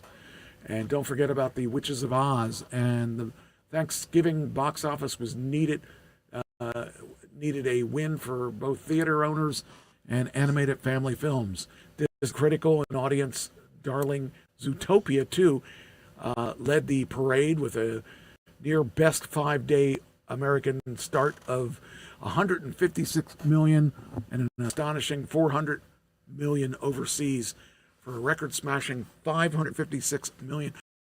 Do you realize that's $500 million in 4 or 5 days? That's crazy. That's incredible. And that's with other movies out there that were bringing in money too. That's $500 million. That's crazy. I would love to see the movie industry get back on that kind of setting where they are setting. Let's see here. It says, assume that Walt Disney Animation Studios has another $1 billion hit on its hands. I'm pretty sure that's going to happen here by the looks of things, considering the first Zootopia opened at just 75 million on its way to topping 1.025 billion globally. That's part number 1. So it's good to see that part number 2 is already halfway there. Who knows what that's going to go at? And it says fellow Thanksgiving tentpole Wicked for Good, which opened a week ago, cooked up an estimated 97 million for the 5 days, and putting it in 10-day domestic at 270 million as it approaches 400 million globally. That's another one that's going to break $1 billion. So I think those movies. You really see a drop after that. The next one is Now You See Me, Now You Don't. Yeah, I'm going to 7 million. I saw the first two, and I do want to see the third one. So I told Chris. Down here at number 10 is Nuremberg. I heard about that. Oh, it's not even $800,000. Wow. Well, let's look at the box office report. Hopefully. Oh, that looks like the same thing I had up. Oh, you're going to be a pain in my butt. You're not going to give me that, are you? No, you're giving it to me. All right, good. Let's see. Oh, there was a buddy movie in there, too. Okay. Let's see. Where is the domestic report? Okay. Box. I mean, considering Zootopia and Wicked for Good are incredible. Yeah. And then you drop down. Then Now You See Me, Now You Don't at 7 million. Yeah, but that's been out Badlands. That's been out a couple weeks though. But still, I mean, it crushed them. Predator Badlands at 4.8 million. I mean, they're really dropping. Here we go. I think we got this. Weekend report. There we go. I hope. Come on. I hit the button.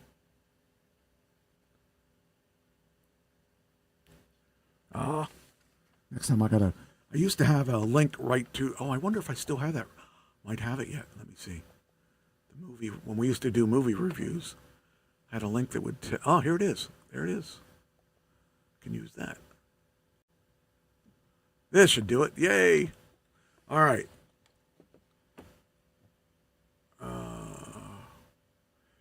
Can't see it. Let me see if I can make that a little bit bigger. There we go. So the 3-day, okay, so here it is, $185 million. Oh, that's the top 10. That's not giving me, oh no, that's Zootopia. Zootopia 2. So that was 20, okay, so the 4-day weekend, the 5-day weekend, here we go. Okay, that's how that works. I didn't know what it was. So there you go. The 5-day weekend, this is just domestic. And that's crazy. Look at that. And Wicked for Good did great. So that was that's crazy. Whew. It's a lot of money and a lot of people seeing a lot of movies. I think it's awesome. I like to see the movie. Movies market. are back. Yeah, well, at least for the holidays. The problem is that. Yeah, but even that was down for a long time. But with everybody watching on streaming and stuff, it's not ever going to be what it used to be.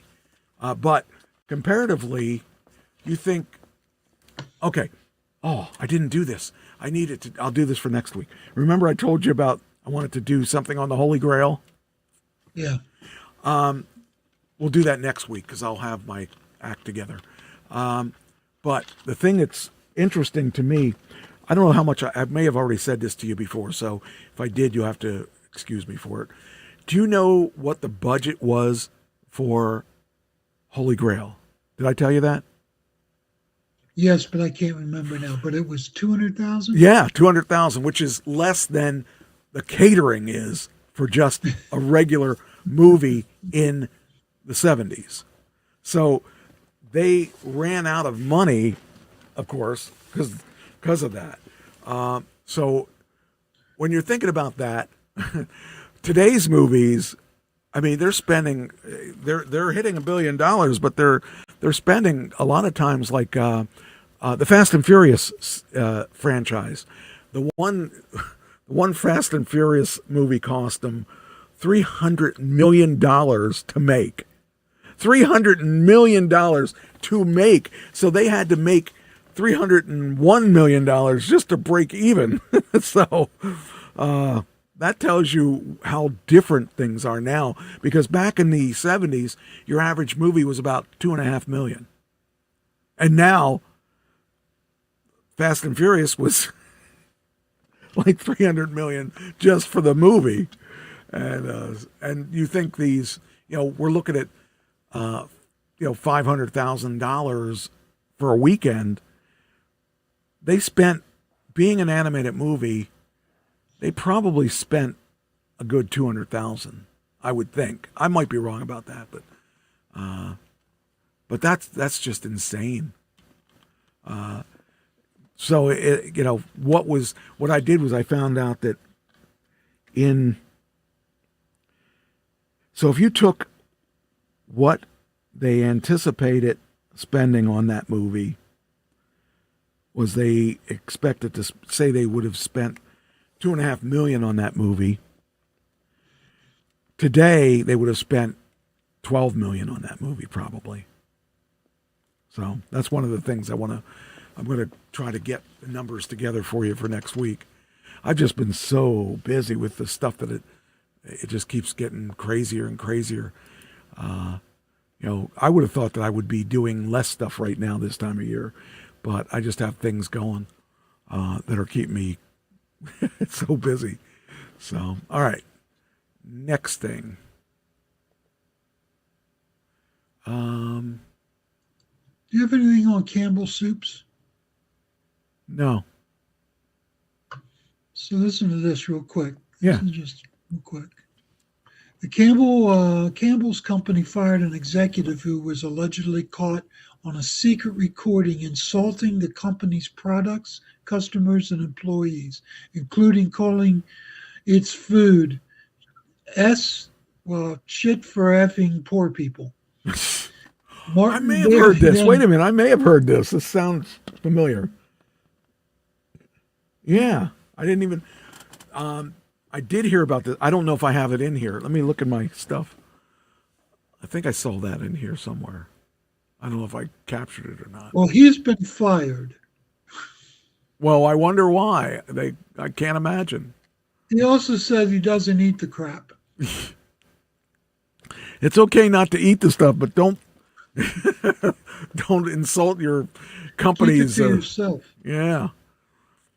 That was probably not a good, because chances are, depending where he was in that chain, he may have lost a lot of money. I mean, if you're just the John Joe, the guy that puts the labels on the can, or if you were, executive vice president or something. I don't have that. I thought I had that. I remember reading that after you said it.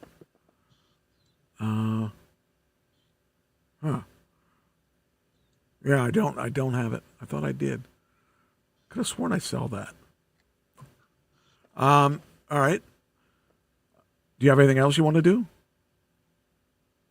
Well, do you have any? I got a lot of stuff. I still have politics. I have all kinds of politics stuff too.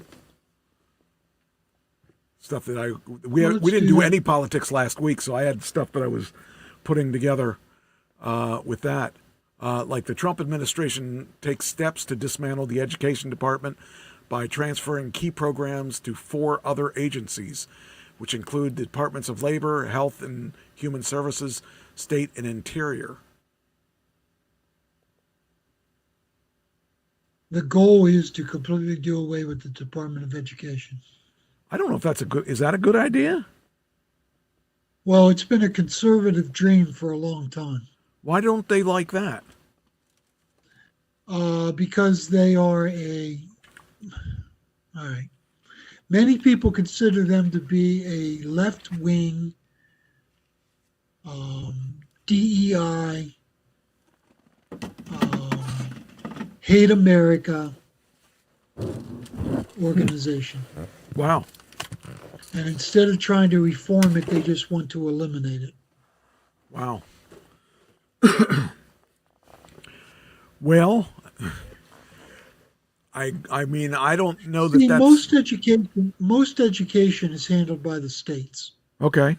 So it shouldn't be but The shouldn't, thought is that you really don't need a federal Department of Education. but then don't they also, aren't they drastically different from state to state? Yeah, see, that was the idea, to make it uniform in each state. And it's not. It's still not. After all these years, it's still not uniform. Yeah. And the conservatives believe in state rights and each state should be running its own education system. So in Texas, they want to put up the 10 Commandments. Okay. And in Oklahoma, they want to do prayer in school. And I'm not saying that's right or wrong. All I'm saying is, see, that's the difference between states. You wouldn't catch Illinois wanting to put up the 10 Commandments in a school in each classroom, nor would you have New York State wanting to pray in school. And so the Department of Education was established to try to even that out. But they became very leftist. Right. I mean, almost communists. Interesting. And so run by the teacher unions, which the teacher unions are notoriously left-wing radical groups. And they were funneling their members into the Department of Education. Okay. So conservatives have wanted to eliminate it, completely just eliminate it. Well, I mean, whereas in the FBI, President Trump is trying to reform it. And the Department of Education is deemed too far gone to be able to reform it. Okay. It has to be eliminated and given back to the states so that red states can do what they want and not have to abide by what blue states do. Yeah. And so the outcome is you're going to have two totally different educational systems. Okay. Which may not be a good thing. Yeah. I don't know. I would have to think about that. I understand that being, yeah, that could be a problem. Did you see Ukraine decision point? President Trump set up a Thursday deadline for the Ukraine to respond to the 28-point plan. Notably, yeah, that's old. It's down to a 19-point now. Oh, okay. Notably, the proposal requires Ukraine to cede all territory held by Russia. Roughly 20% of the countries are pre-2014 territory, including and that's a no-go. Crimea and much of the Donbas region, and freezes territorial control along current battle lines in neighboring areas. It also prohibits Ukraine from NATO membership, but also allows it to join the European Union. Yeah, I don't. And it restricts the 28-point plan restricted their army from 900,000 to 600,000, and they could not buy any more European weapons or U.S. weapons. And that was a no-go. So they've negotiated a 19-point plan. Putin wanted the 28-point plan. He would have signed it. Okay. But Ukraine said, I'll never sign it. So now they have a 19-point plan, which gives some of the land to Russia, not all of it. Okay. Now, would they still be part of would they still have Russia as overseeing them, or would they still be their own piece? Would they be their own? The part that Russia would annex would become part of Russia. Okay. The rest of it would be their own country. Okay.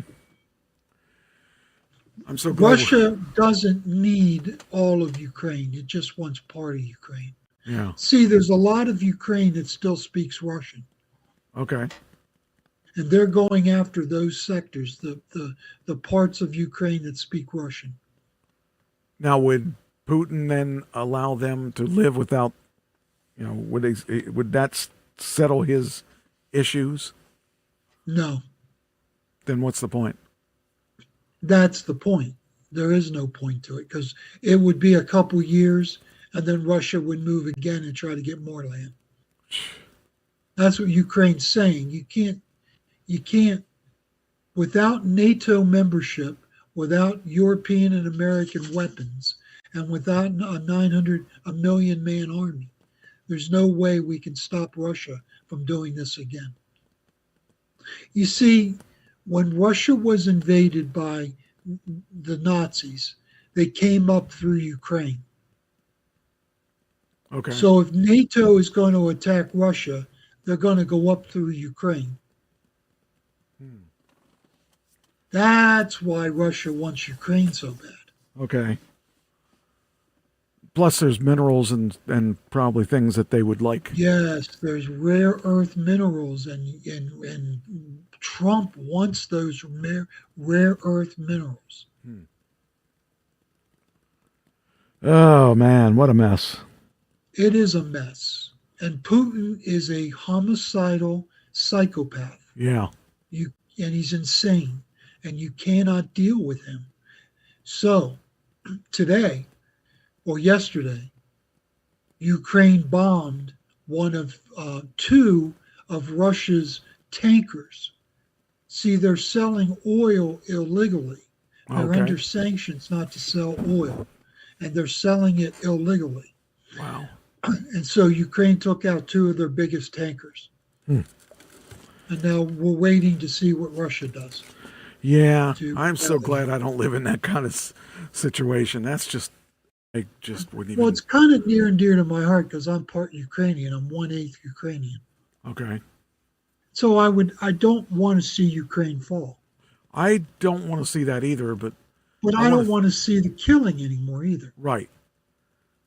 I agree with that. Oh, what a mess. It All is right. a mess. What about Nigeria kidnapping attack? 50 students have escaped the captors after a mass kidnapping in Nigeria last week. Christian organization revealed yesterday the abduction is among the largest in the country's history. More than 250 people remain captive, including students as young as 10. They do that for ransom. Yes. It has become a cottage industry to go in and kidnap people in mass, and then and they like to do it to Christians because the Christian communities around the world will pay. I think we ought to just get the people released. We should just bomb Nigeria and get it off the map. I'm serious. There's nothing good in Nigeria. I'm not laughing at you, Mike. I'm just saying a lot of people agree with you. I'm saying that facetiously. They kill Christians there too. This isn't the only thing that happens in Nigeria. There are jihadists that go around killing Christians and moderate Muslims. It sucks. Because Muslims, they kill the Muslims that aren't jihadist enough, aren't radical enough. Yeah. Then we go ahead. No, go ahead. Let's go to the National Guard shooting. Trump administration plans to re-examine green card holders from 19 previously identified countries of concern after a suspect on Wednesday's shooting of 2 National Guard members in Washington, D.C. was identified as Afghan national living in the U.S. legally. President Trump expressed intentions to permanently pause migration from poorer countries. Says charges for the suspect were upgraded to first-degree murder after the National Guard member Sarah Beckstrom, 20, died of wounds. Thursday, her counterpart, 24-year-old Andrew Wolf, remains hospitalized and in critical condition. Both members of the West Virginia National Guard, who had been deployed to Washington, D.C. since August as part of Trump's crackdown on crime. The suspect's motive was unclear as of this writing. So that's, yeah. Well, he was radicalized. And now I'm trying to see, here's the bottom line. He was part of the CIA's Zero unit in Afghanistan. Some people say that they were pathological killers. Okay. But they did a lot of work for the CIA. He was part of a CIA team, and he came over as part of the 70,000 Afghans that were working with the Americans. Okay. The Taliban was out to kill them, and they have brought over about 70,000 Afghans. Now, many of those Afghans are America-loving people. Okay. This guy was an American-loving person, Okay. but he had mental illness. He quit his job in 2023 and became basically not human Jeez. through mental health issue. And somewhere along the line, he got radicalized, and we don't know how. Yeah. And he traveled all the way across the country to do this. It was a point-blank shot to the head of both of those National Guard members. So this other young man, this staff sergeant, he's probably, if he lives, who knows what he'll be like. Yeah. Yeah. That's, oh, man. Okay. The next thing I have is Robotax rivalry revs up. Amazon's ZooX began offering robotaxi drives to the public in San Francisco yesterday. Well, I don't know when, a couple days ago. Challenging Alphabet's owned Waymo Bay Area dominance and marking the first time the two rivals are operating in the same city.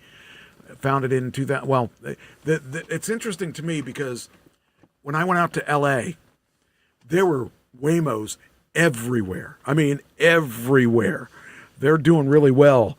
And to see another guy go in there, I don't know much about Amazon ZooX, but they're apparently seeing a big opportunity there for them to go from, packages to cars.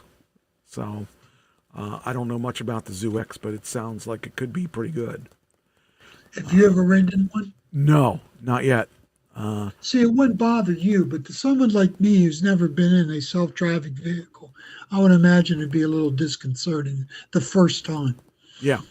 I mean, it's really weird when you ride in one and you can let go of the wheel and you watch it do its thing, and it's doing everything better than you because it does it mechanically, it does it logically, and it doesn't have that emotional thing, where it does a really, and it's got, instead of 2 eyes, it might have 10 eyes, between the front, the back, and the sides. And so it can see things a lot quicker than you, and it's got faster reflexes than you do. So according to Tesla's results on their self-driving, the miles per accident have decreased tremendously over people versus the machines. The machines have a very good record of obeying the law, first off, and it doesn't do things out of emotion. If someone cuts you off, it doesn't start tailgating you. It doesn't brake check you. It does everything the right way. And whereas when you have the human emotions in there, you start getting tired, you get, a little tired, you start closing your eyes or whatever it is, whatever, that lunch cocktail you had might impair your judgment some. You aren't going to have any of that.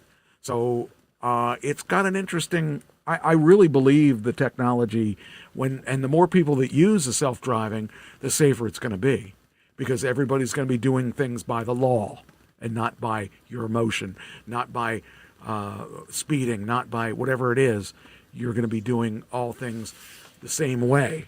And I believe it's the future, and I believe in self-driving. I think it does, it doesn't fall asleep. It sees everything. That's one thing I like about this Lucid. It has more cameras. One of the things that Tesla did was they stripped out all LiDAR and radar off of their stuff, and they're only using their own system, the Tesla Vision system. Tesla Vision system is pretty good. This Lucid uses LiDAR, uses radar, and it has more cameras, and it also uses its own thing. So it's got several systems running at the same time, making sure that there's no accidents. So that's kind of exciting to me. I love the technology. And, I think that... Well, I think I told you before that my daughter Maggie and her husband Ben, when they were in San Francisco last, they took a... wasn't the one you're talking about, Waymo. It's the other one. Oh, it's not Waymo? No, yeah, it was a Waymo. It was a Waymo. Yeah, they're leaders out there. We're going to see some... I mean, I have not tried one yet because it's one thing if you're driving, or if you're in control. They sat in the back seat and the car just took off. You don't even have a I don't know if they do in their cars, if they have steering wheels. The robo-taxi that the Tesla has a steering wheel because they have to at this point because of the laws. But it's cool because you can press a button in the back and there's a button that will stop it if something goes wrong. So it's cool. I love it. There's another question or another thing here. It says robotaxi company Waymo has got approval from California to expand its service from the Bay Area in Sacramento and between Los Angeles and San Diego. So they're getting more approvals because there are no accidents. It shows that it's a proven thing. So that's a good sign. Now we got a couple choices of where we can go from here. We can do the Meatloaf thing. We can do more stuff on. I have more articles yet that we could do that are.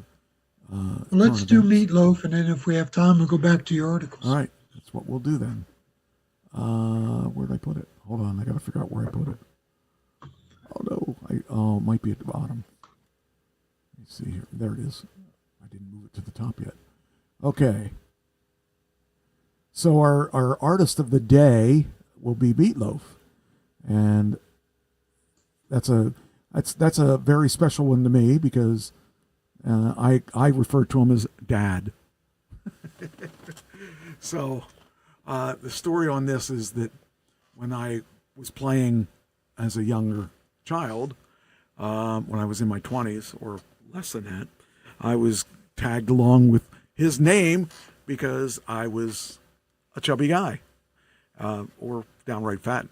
And I sang, and therefore everyone is going to call me Meatloaf because he's the one that was known for that. His name is Marvin Lee Aday. He changed his name from Marvin Lee to Michael Lee Aday, but he's got a really interesting story. I don't know how much you know about this, but Michael Lee Aday, born Marvin Lee Aday, better known as Meatloaf, an American singer and actor known for his powerful, wide-ranging voice and theatrical live shows. His Bout Out of Hell album trilogy, Bout Out of Hell 1977, Bout Out of Hell 2, 1993, and Bout Out of Hell 3, The Monster is Loose, 2006, has sold more than 100 million records worldwide. 100 million records. Yes. That's like insane, making him one of the best-selling artists. The first album stayed in charts for 9 years as one of the best-selling albums in history, still selling an estimated 200,000 copies annually as of 2016. Despite the commercial success of Bout Out of Hell and Bout Out of Hell 2, and earning a Grammy for the first solo rock performance for the song I'd Do Anything for Love, Meatloaf nevertheless experienced some difficulty establishing steady career within the United States. However, his career saw great success in Europe. I never knew that. I always thought that Dad was able to make his money off of the U.S. I saw him 6 times. I mean, he was someone to see. Now, I will tell you, in all honesty, in the studio, he is fantastic. Live, not so much. Not so much. Every time I saw him, he was horrible live. But his stage show more than made up for it. So the guy definitely could sing like any, like nobody else. But live, he did not do very well. And a lot of the times he lost his voice. He was, and going on tour like that, if you don't sing correctly, you're going to lose your voice. I can attest to that. But anyway, it said he received a 1994 Brit Award in the United Kingdom for best-selling album and single, and was ranked 23rd for a number of weeks spent in the UK charts for 2006. He ranks 96th on VH1's 100 Greatest Artists of Hard Rock. He acted in over 50 films, and sometimes as himself, and then sometimes as characters resembling his stage persona. He's probably most notable for Rocky Horror Picture Show, and the bus driver in Spice World, 1997. Robert Paulson's he was Robert Paulson in Fight Club in 1999. His early work included dual roles in Broadway, in the Broadway cast of Rocky Horror, and he also appeared in Hair, and both on and off Broadway. That's a pretty good resume for anybody. For anybody to do just one of those things is a good resume. But Dad didn't like to not work, He really liked to work a lot, and strangely, he was driven. Yeah, not only that, but he had one of the longest marriages in the rock world too.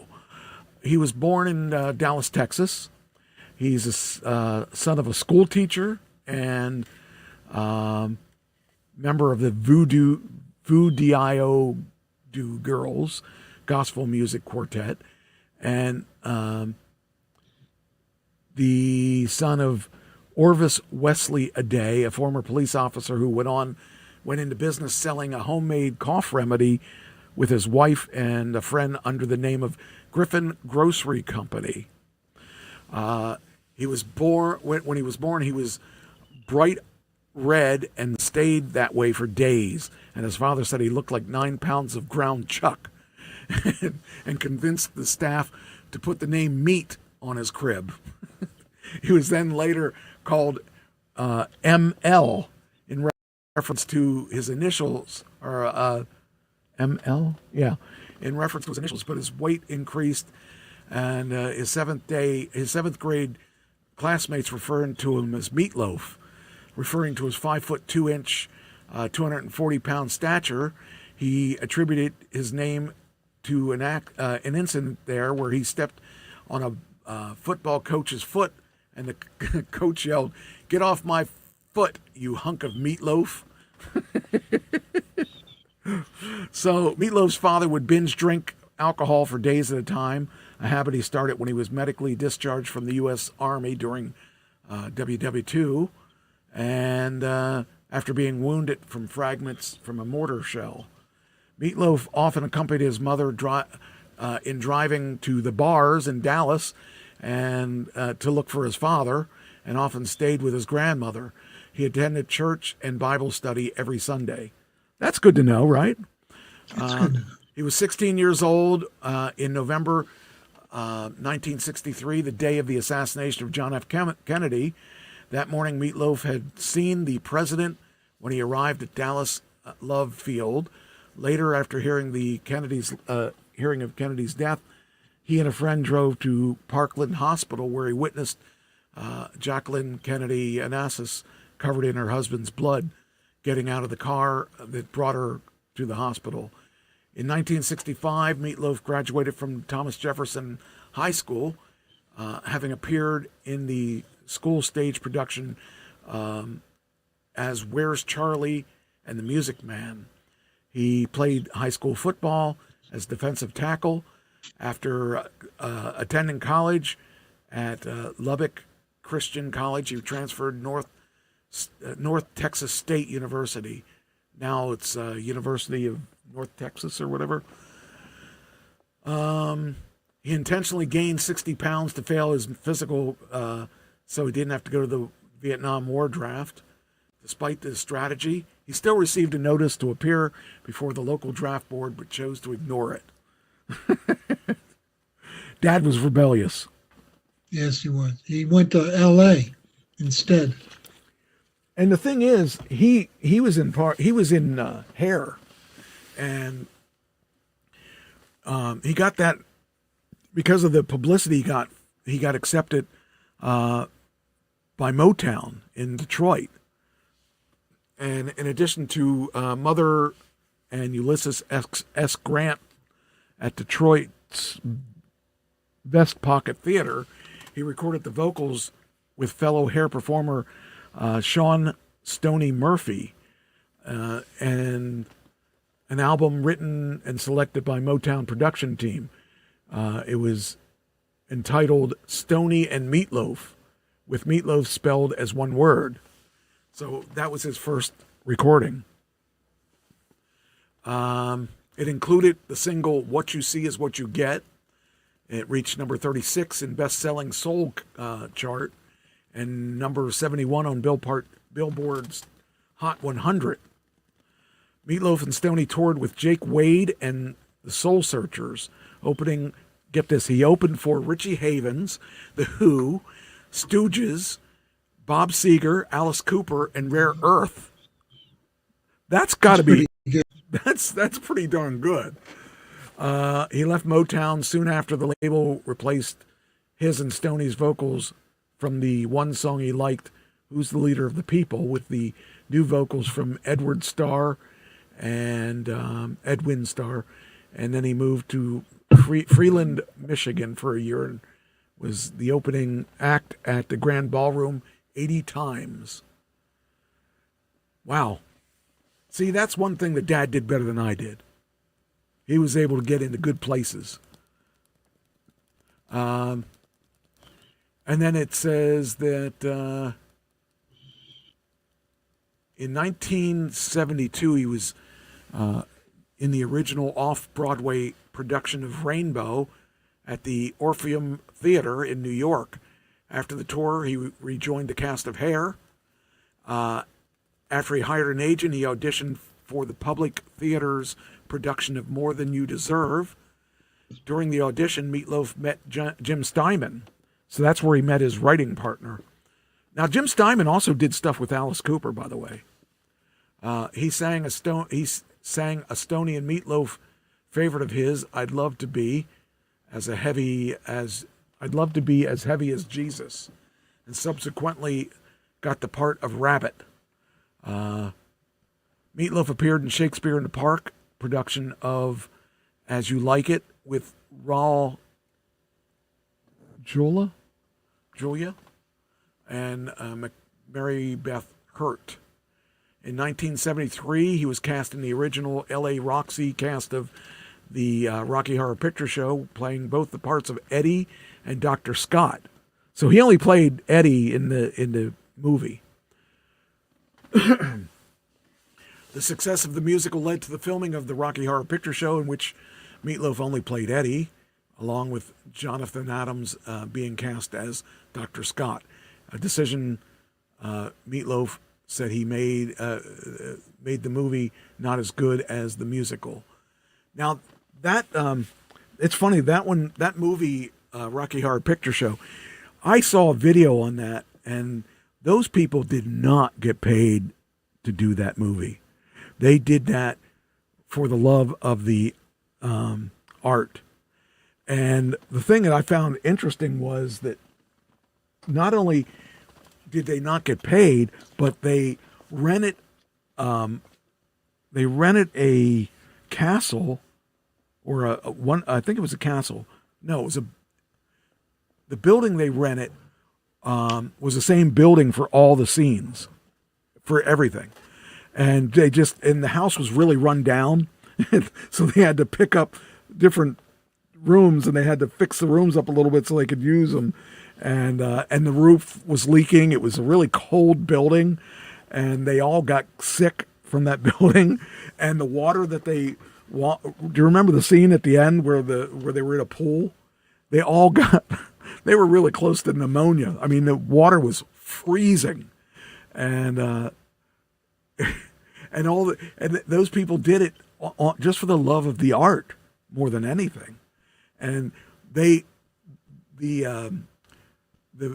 place that released it, they were so mad because they didn't make any money on the initial release of that movie, and they considered it a failure because they weren't making any money. And here, if you take a look at what they have made since then, that millions and millions of dollars off that movie that made no money in the beginning. It just, to me, it's just, but yet now it's a cult. It's a cult. Yeah, I mean, it's playing every weekend somewhere. I mean, when I saw it, it was like 79 or something like that. It had been released in 75, I think it was.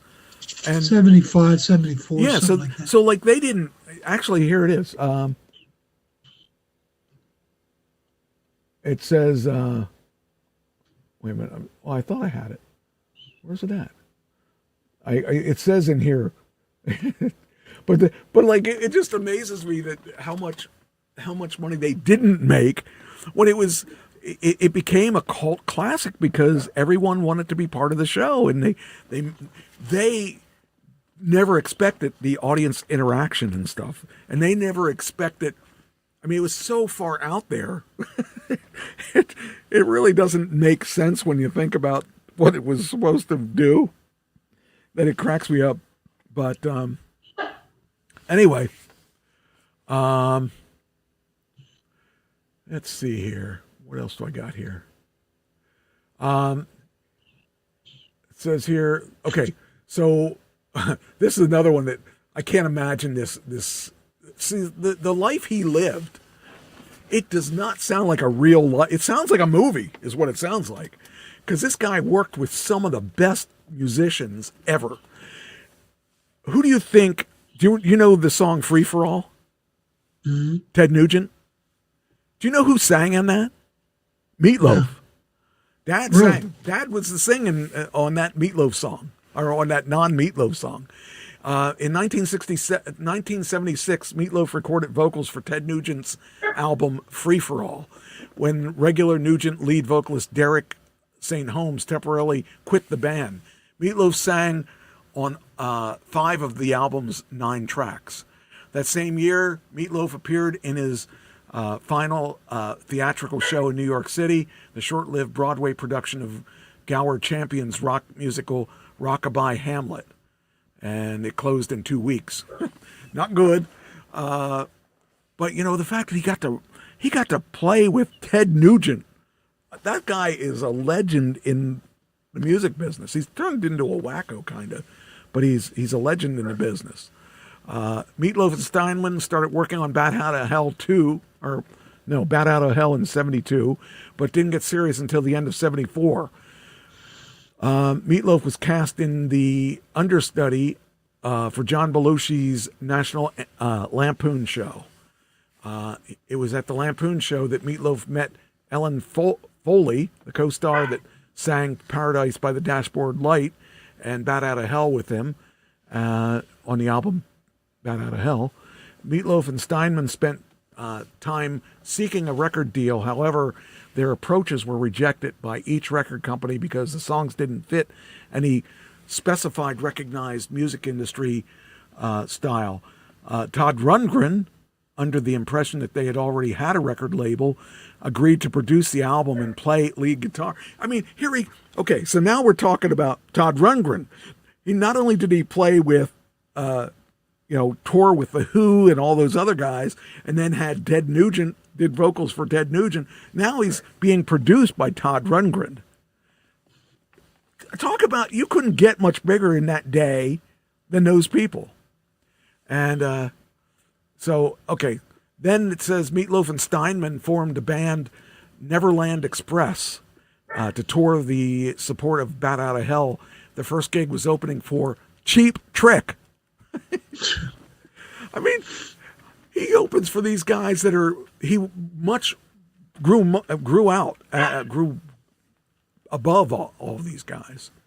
Meatloaf gained exposure as musical guest on Saturday Night Live in 1978 with Christopher Lee introducing him as a groan-worthy joke. So Christopher Lee, made fun of him, but then, look what happened. In 1978, Meatloaf jumped off a stage in Ottawa, Ontario, breaking his leg. He finished the tour performing in a wheelchair. That's dedication. That's dedication. Bat Out of Hell sold an estimated 43 million copies globally, including 15 million in the United States, making it one of the best-selling albums of all time.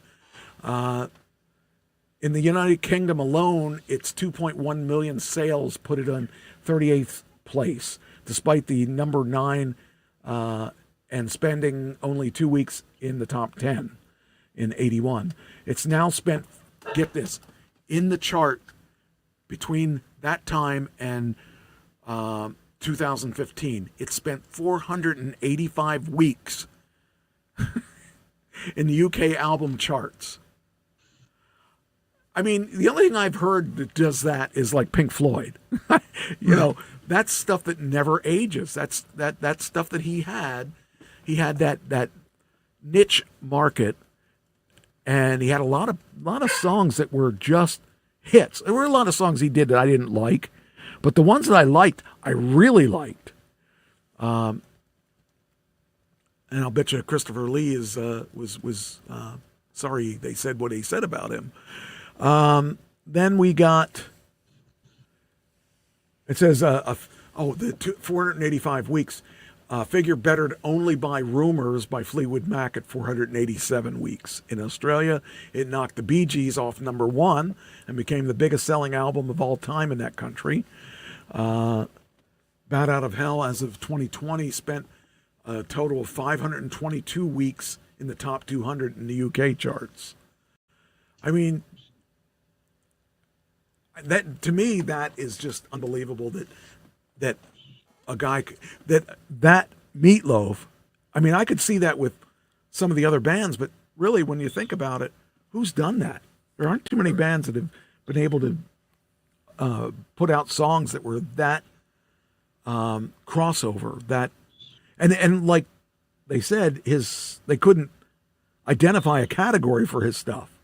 So they weren't going to sign him. Because he's so unique. Yeah. Where are you going to put it? Yeah, I mean that's the thing is that he was. There's no category for rock opera. Right, and he had that niche down. Let's see here. For a time he broke up with his partner Steinman, and he says he worked with a songwriter by the name of John Parr. Do you remember the song Naughty Naughty? No. Oh, he was the guy that did Naughty Naughty. On the next album is Blind Before I Stop, was released in 86 by Arista.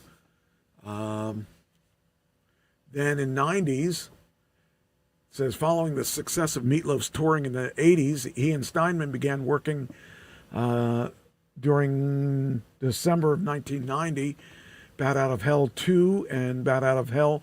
The album was released in September 93. The immediate success of Bat Out of Hell 2 led to the sale of over 15 million copies, and the single I Do Anything for Love But I Won't Do That reached number 1 in 28 countries. I'm just trying to get one of my songs on the charts, and he's doing it in 28 countries. Dad, trying to follow in Dad's footsteps. I can't follow him. He totally blew me away. Let me see what else we got here. In 95, Meatloaf released his 7th studio album, Welcome to My Neighborhood. The album went platinum in the United States and the United Kingdom. It included three singles, I'd Lie for You and That's the Truth. Not a Dry Eye in the House, and what's the other one? Pandora's, no, whatever. I don't remember what the other one was. In the 2000s, Meatloaf started performing in New York in 2004. 2003, he released his album Couldn't Have Said It Better. It was the third time in his career Meatloaf released an album without any songs written by Steinman, not counting the live bonus tracks. Although Meatloaf claimed he couldn't have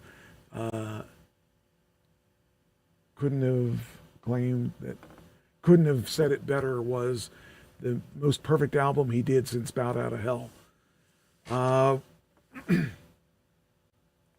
Then in his world tour 2003, there were many writers, including Diane Warren, James Michael, who were both asked to contribute to his 2006 album, Bat Out of Hell 3. The album featured Patty Russo and Meatloaf's daughter, Pearl Aday. I remember her, his daughter, on a couple tours that I saw him on, and she was awesome. In November 17th, 2003, during a performance at Wembley's Arena, and on his Couldn't Have Said It Better, he collapsed what was later known as Wolff Parkinson's White Syndrome, a condition marked by extra electrical pathway in the heart. That's pretty weird. Electrical pathway marked by an extra electrical pathway in which the heart causes symptoms like a rapid heartbeat. The following week, he underwent a surgical procedure to correct the problem. As a result, Meatloaf's insurance agency would not allow him to perform any longer than an hour 45 minutes. Concerts recorded the album included the Bat Out of Hell live with Melbourne Symphony Orchestra. The performances included Australian Boys Choir backing up Couldn't Have Said It Better. Meatloaf and Steinman had begun to work on their third Bat Out of Hell when Steinman suffered a heart attack, according to Meatloaf. Steinman was too ill to work on such an intense project. While Steinman's manager said health was not an issue, Steinman registered the phrase Bat Out of Hell as a trademark in 1995, and in May 2006, Meatloaf sued Steinman and his manager in federal court in Los Angeles, seeking $50 million and an injunction against Steinman to use that phrase. So Steinman was smart enough to trademark this stuff, and he wanted to get that back. So he sued his famous writing partner. Then there was an issue. Where was that? In 2006, Meatloaf's private plane had to make an emergency landing in London after the plane's forward landing gear failed.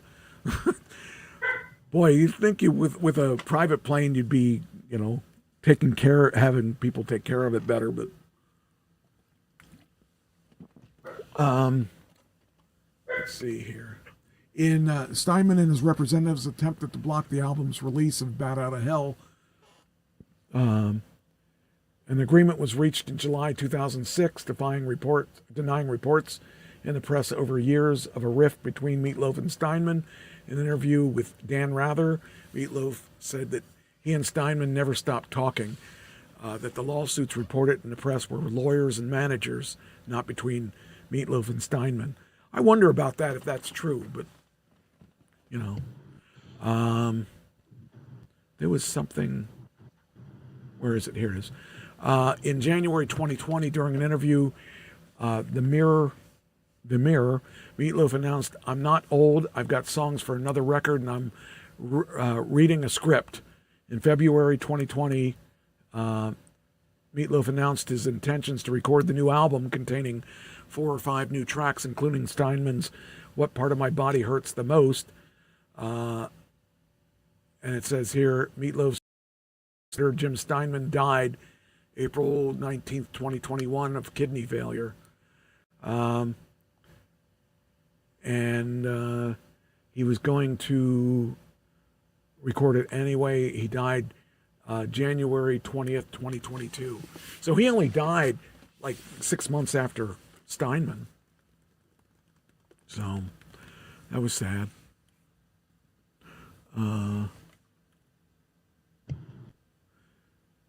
he had a dark side. Oh, yeah. Yeah, I'm sure he did. He had a fiery, explosive, and intense disagreements with people. Yeah. His main antagonist that he argued with was Steinman. Yeah. The guy who made him all the money or helped make him money. I mean, they were a good team, and Steinman was good at writing stuff. Like I said, he worked with other artists too. So I know he was working. Alice Cooper's one of them. So let's see. In addition to his role in 1975 Rocky Horror Picture Show, he also had a career as an actor, and he was the main character of Leap of Faith, where he played as a band director, bus driver, piano player. He had a small role as a doorman bouncer in Wayne's World. He appeared in Spice Girls' bus driver in 1997 movie Spice World, and as Red in 1998's film Black Dog, alongside Patrick Swayze and Randy Travis. In David Fincher's film Fight Club, he played Robert Paulson, the man who joins a men's self-help group. He reportedly assisted director David Fincher with the editing of the film. In 2000, he played the character in the 6th season of Gettysburg of The Outer Limits. Episode Gettysburg of The Outer Limits. Meatloaf appears uncredited as Jack Black's father in the 2006 movie Tenacious D in the Pick of Destiny. He provided vocals on the film's opening song Kickapoo. In 2009, he acted in House's season 5, episode 20, Simple Explanation, playing Eddie, a husband who is determined to die in order to donate his liver to his wife. In 2010, Meatloaf, credited as Meatloaf a Day, appeared in Fox Television's series Glee in the Rocky Horror Glee Show, the series tribute to Rocky Horror Picture Show. In 2011, he was in season 11 of The Celebrity Apprentice. I like that show, by the way. I watched that because he was on it. Gotta make sure I support Dad. During which he was eliminated after task 12. In his personal life, he went to work with Steinman in Woodstock, New York, where his future wife Leslie Edmonds was working as a secretary at Bearsville Studios. They were married in 1979. He had a daughter from a previous marriage, Leslie. From a previous marriage, Leslie had a daughter named Pearl. So Pearl is not his daughter, his official, his adopted daughter, yes, who later married Anthrax rhythm guitarist Scott Ian. Meatloaf adopted Pearl in 1979, and her last name was changed to A Day. Also in 1979, he and his family moved to a house, Eagle Drive, in Stamford, Connecticut. In 1981, Leslie gave birth to Amanda O'Day, who later became a television actress. For a brief time after Amanda's birth, they lived in Westport, Connecticut. He coached. Could you imagine? Can you imagine Meatloaf coming on and coaching your what was it? Baseball? Yeah, baseball or softball at each of the Connecticut towns. Could you imagine Meatloaf coming on and coaching your school? Let's see here. He lived on Orchard Drive in Reading, Connecticut from from 1888 to 1898. He had lived on a beach road in Fairfield, Connecticut. In February 1998, the family purchased a house in Beverly Hills, California for $1.6 million. Meatloaf and Leslie divorced in 2001. In 2001, he sold his 5,000 square foot house in Mandeville Canyon near Los Angeles to Greg Kinnear for $3.6 million. I guess he made money off that house. Let's see here. He owned, let's see. So he owned it for 2 years, and he made a nice chunk of change for that. He sure did. Let's see. He had a residence in Hartlepool in England.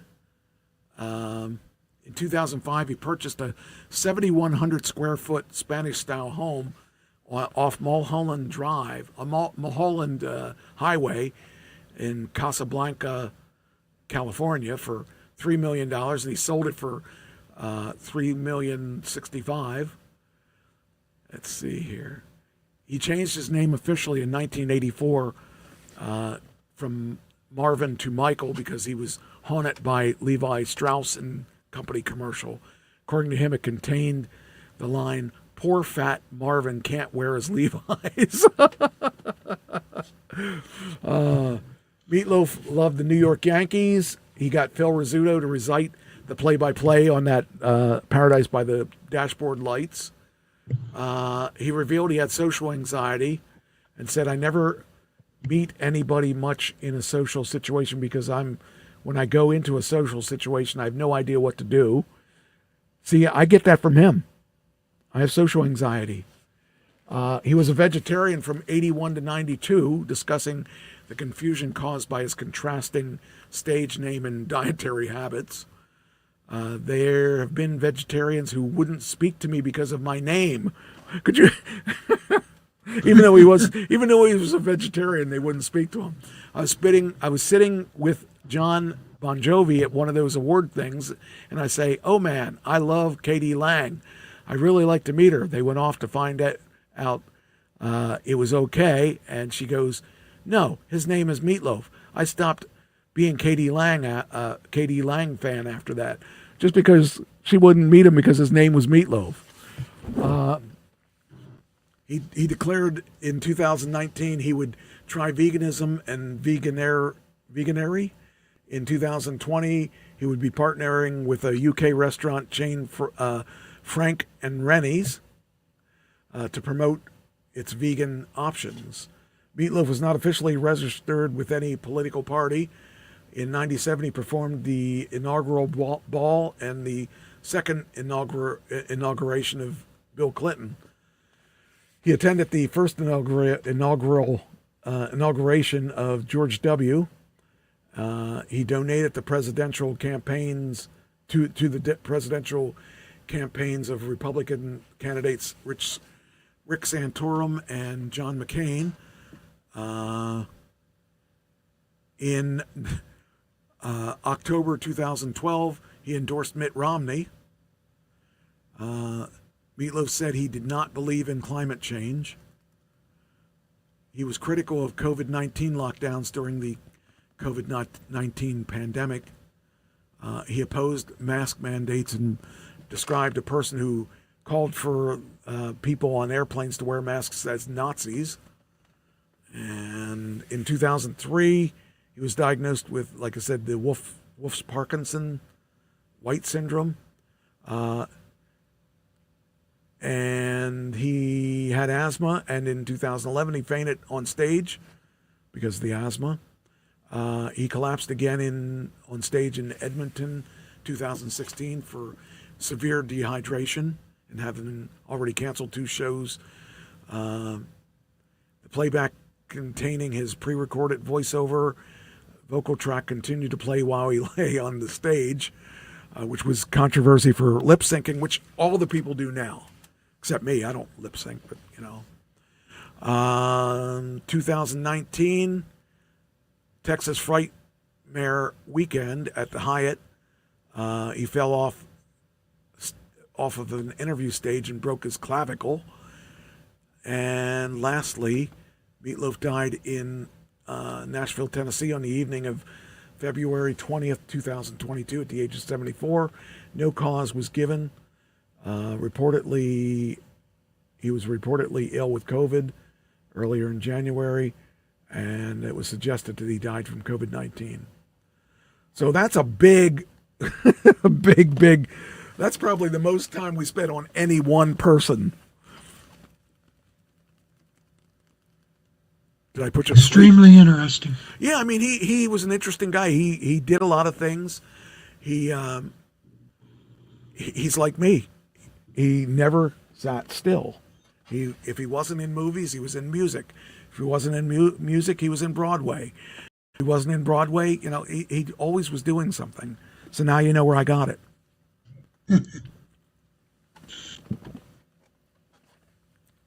Would you like to add to it? What's your favorite Meatloaf song? Bad Out of Hell. I think my favorite.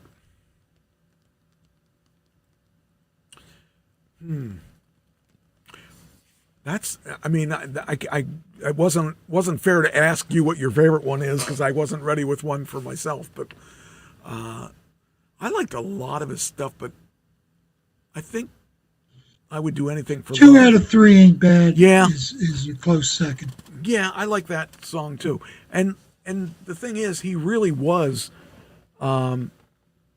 different from everything else on the radio at the time, and actually probably since then too. He had his own category. He's unique. There's no doubt about it. He is unique. Everything about him. Yeah, He's unique. I really loved a lot of the stuff he did, and I really think that he died too young. And if he died from COVID, that's a shame because he didn't believe in COVID. First off, I guess COVID showed him. I don't think we're ever going to see another guy like him. He was one of a kind, for sure. Yeah, that was a pretty intense. Oh, and I like Rock and Roll Dreams Come True. That was a good song too. But the ones that were most popular, he definitely made it off those couple because he put them on his later albums too. So he was guaranteed that somebody would buy it because of that. So, sorry I talked all that time, but I had all these notes. You asked me if I took notes. I took a lot of notes there because there was so much stuff that guy did. So you figure he was pretty much active from like 62 to 2022. So that's a long career, Mike. That's a long career. Christine says, I would do anything for love, but I won't do that. It was probably one of her favorites. And I think that was definitely one of my favorites. It was cool stuff. And it's weird because they considered him hard rock. I don't know if I'd consider him hard rock, but they considered him hard rock. I consider him more rock opera. I can't really... And the fact that he got to work with all those really cool people and bands and stuff at the ages at which, I mean, at the beginning, before he was a known commodity, he got to meet and work with some great artists. I mean, the fact that he got to work with Nugent and Rundgren and that to me was just really cool. And his on again, off again love affair with Steinman. I mean, I don't know that I believe that there were not fights between them because I, without a doubt, feel there were. So, I just think it was really cool that. Well, some of the things I read was that he had a lot of trauma from his childhood. Yes. That was unresolved and came into his adult life and caused a lot of anger. Yeah. Yeah, he definitely had issues there, and yeah. But that was rough upbringing. I mean, he went to his grandmother's because mom had to get him out of the house because of dad. Yeah. That could screw anybody up. Yeah. Yeah. I was lucky enough that my dad didn't really have an alcohol problem. And the one time when he did have an alcohol, when I was real young, he used to drink a lot. But then he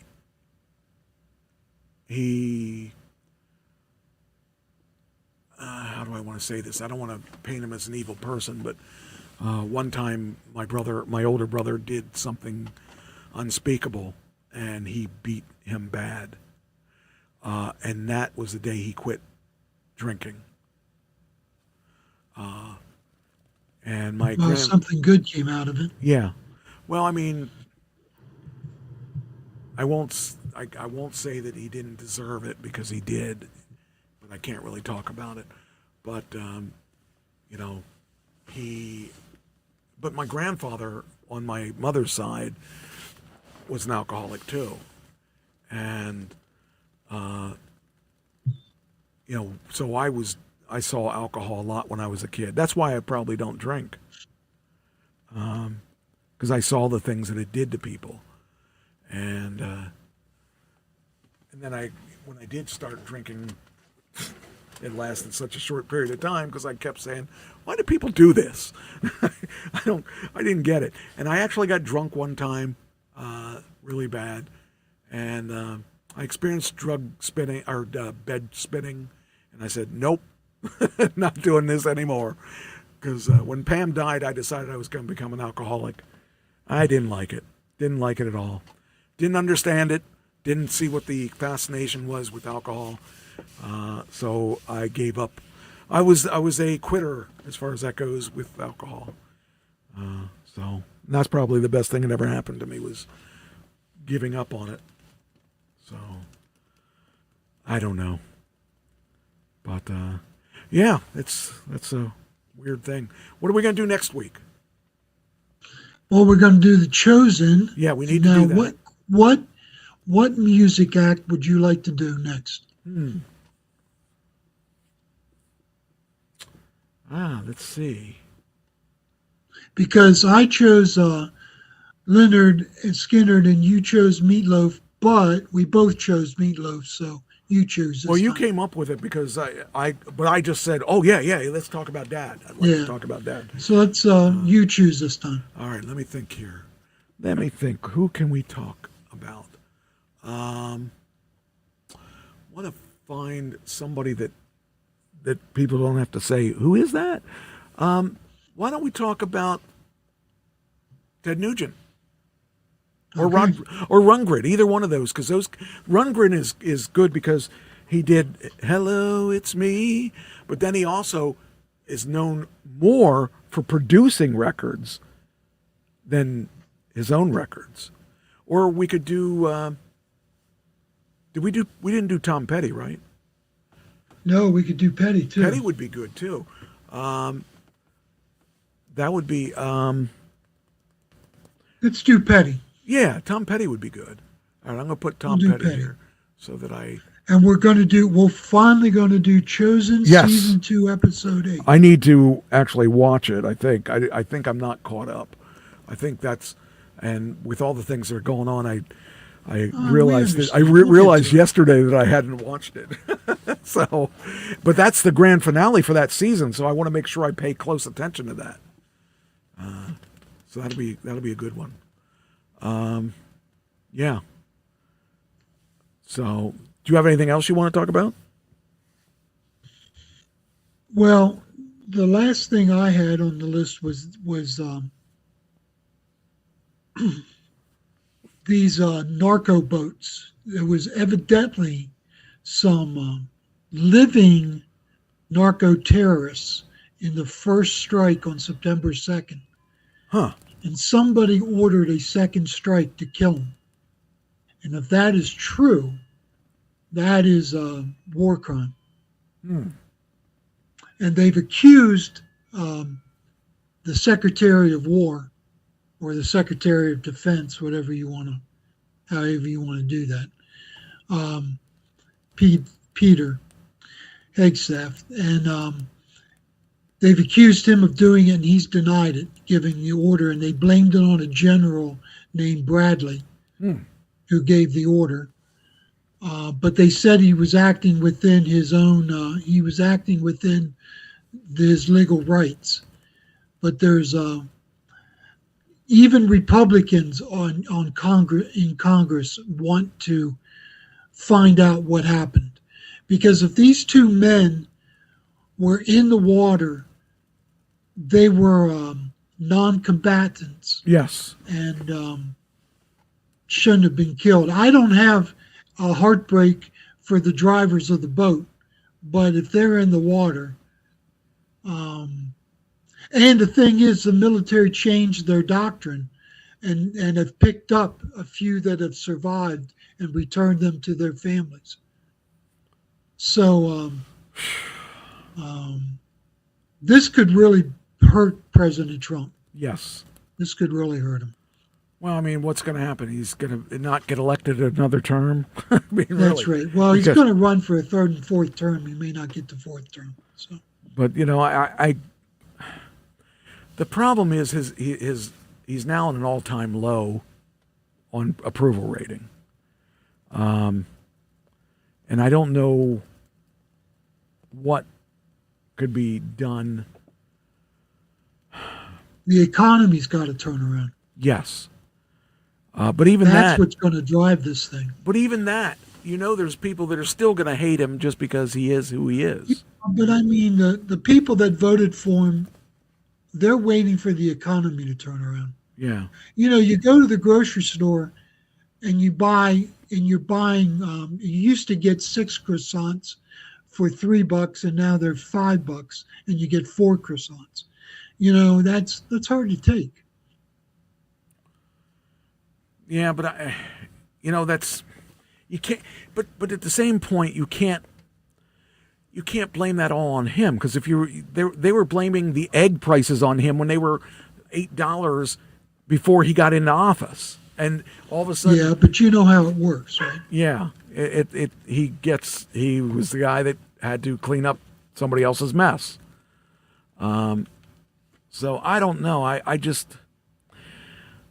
have mixed feelings about a lot of things when it comes to Trump. You know, I'm there's some things I think he does well. There's some things he can't do well, and you know, it's like, which day is it on whether or not people like him?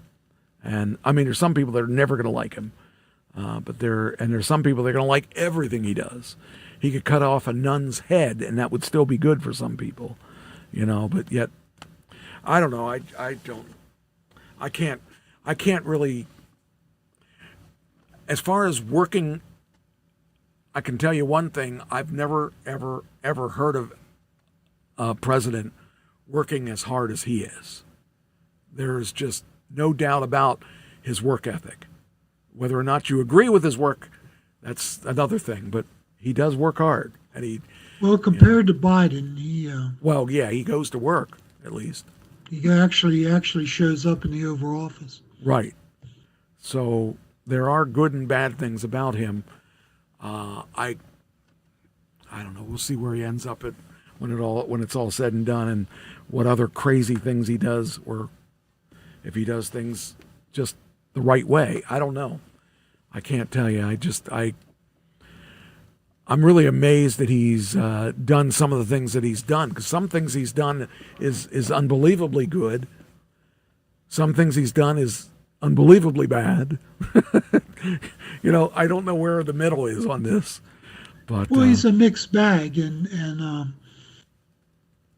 but compared to what we had, he's a whole lot better than what we had. So he definitely has an opinion, not like the. On everything. Not like the vice president of the last regime. He has an opinion. Who had no opinions about anything. Yeah. So I guess that's a good thing, I guess. So. All right. Is there anything else? Right. Nope. We got her. All right. Well, then I want to thank everybody for listening in, and we're going to call it a day, and that's all. Let's make this thing a good week. And next week, we're going to have more of this fun and frolic stuff. And as soon as I get my controller over here, rewind. And, oh, by the way, the theme that we play at the end, still the one? Yeah. I've never gotten in trouble for playing that. And it's a copyrighted song. And I've been playing it for it's probably 25 years and never got in trouble for playing it.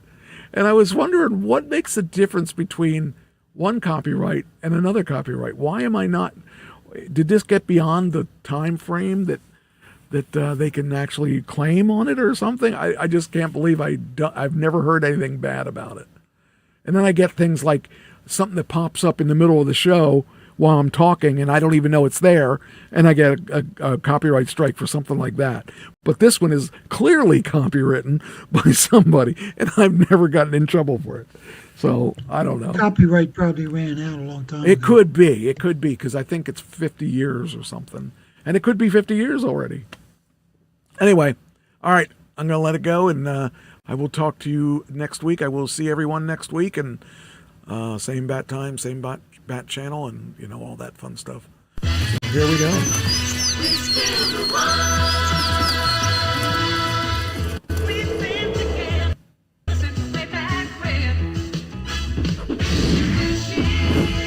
gonna be a winner again.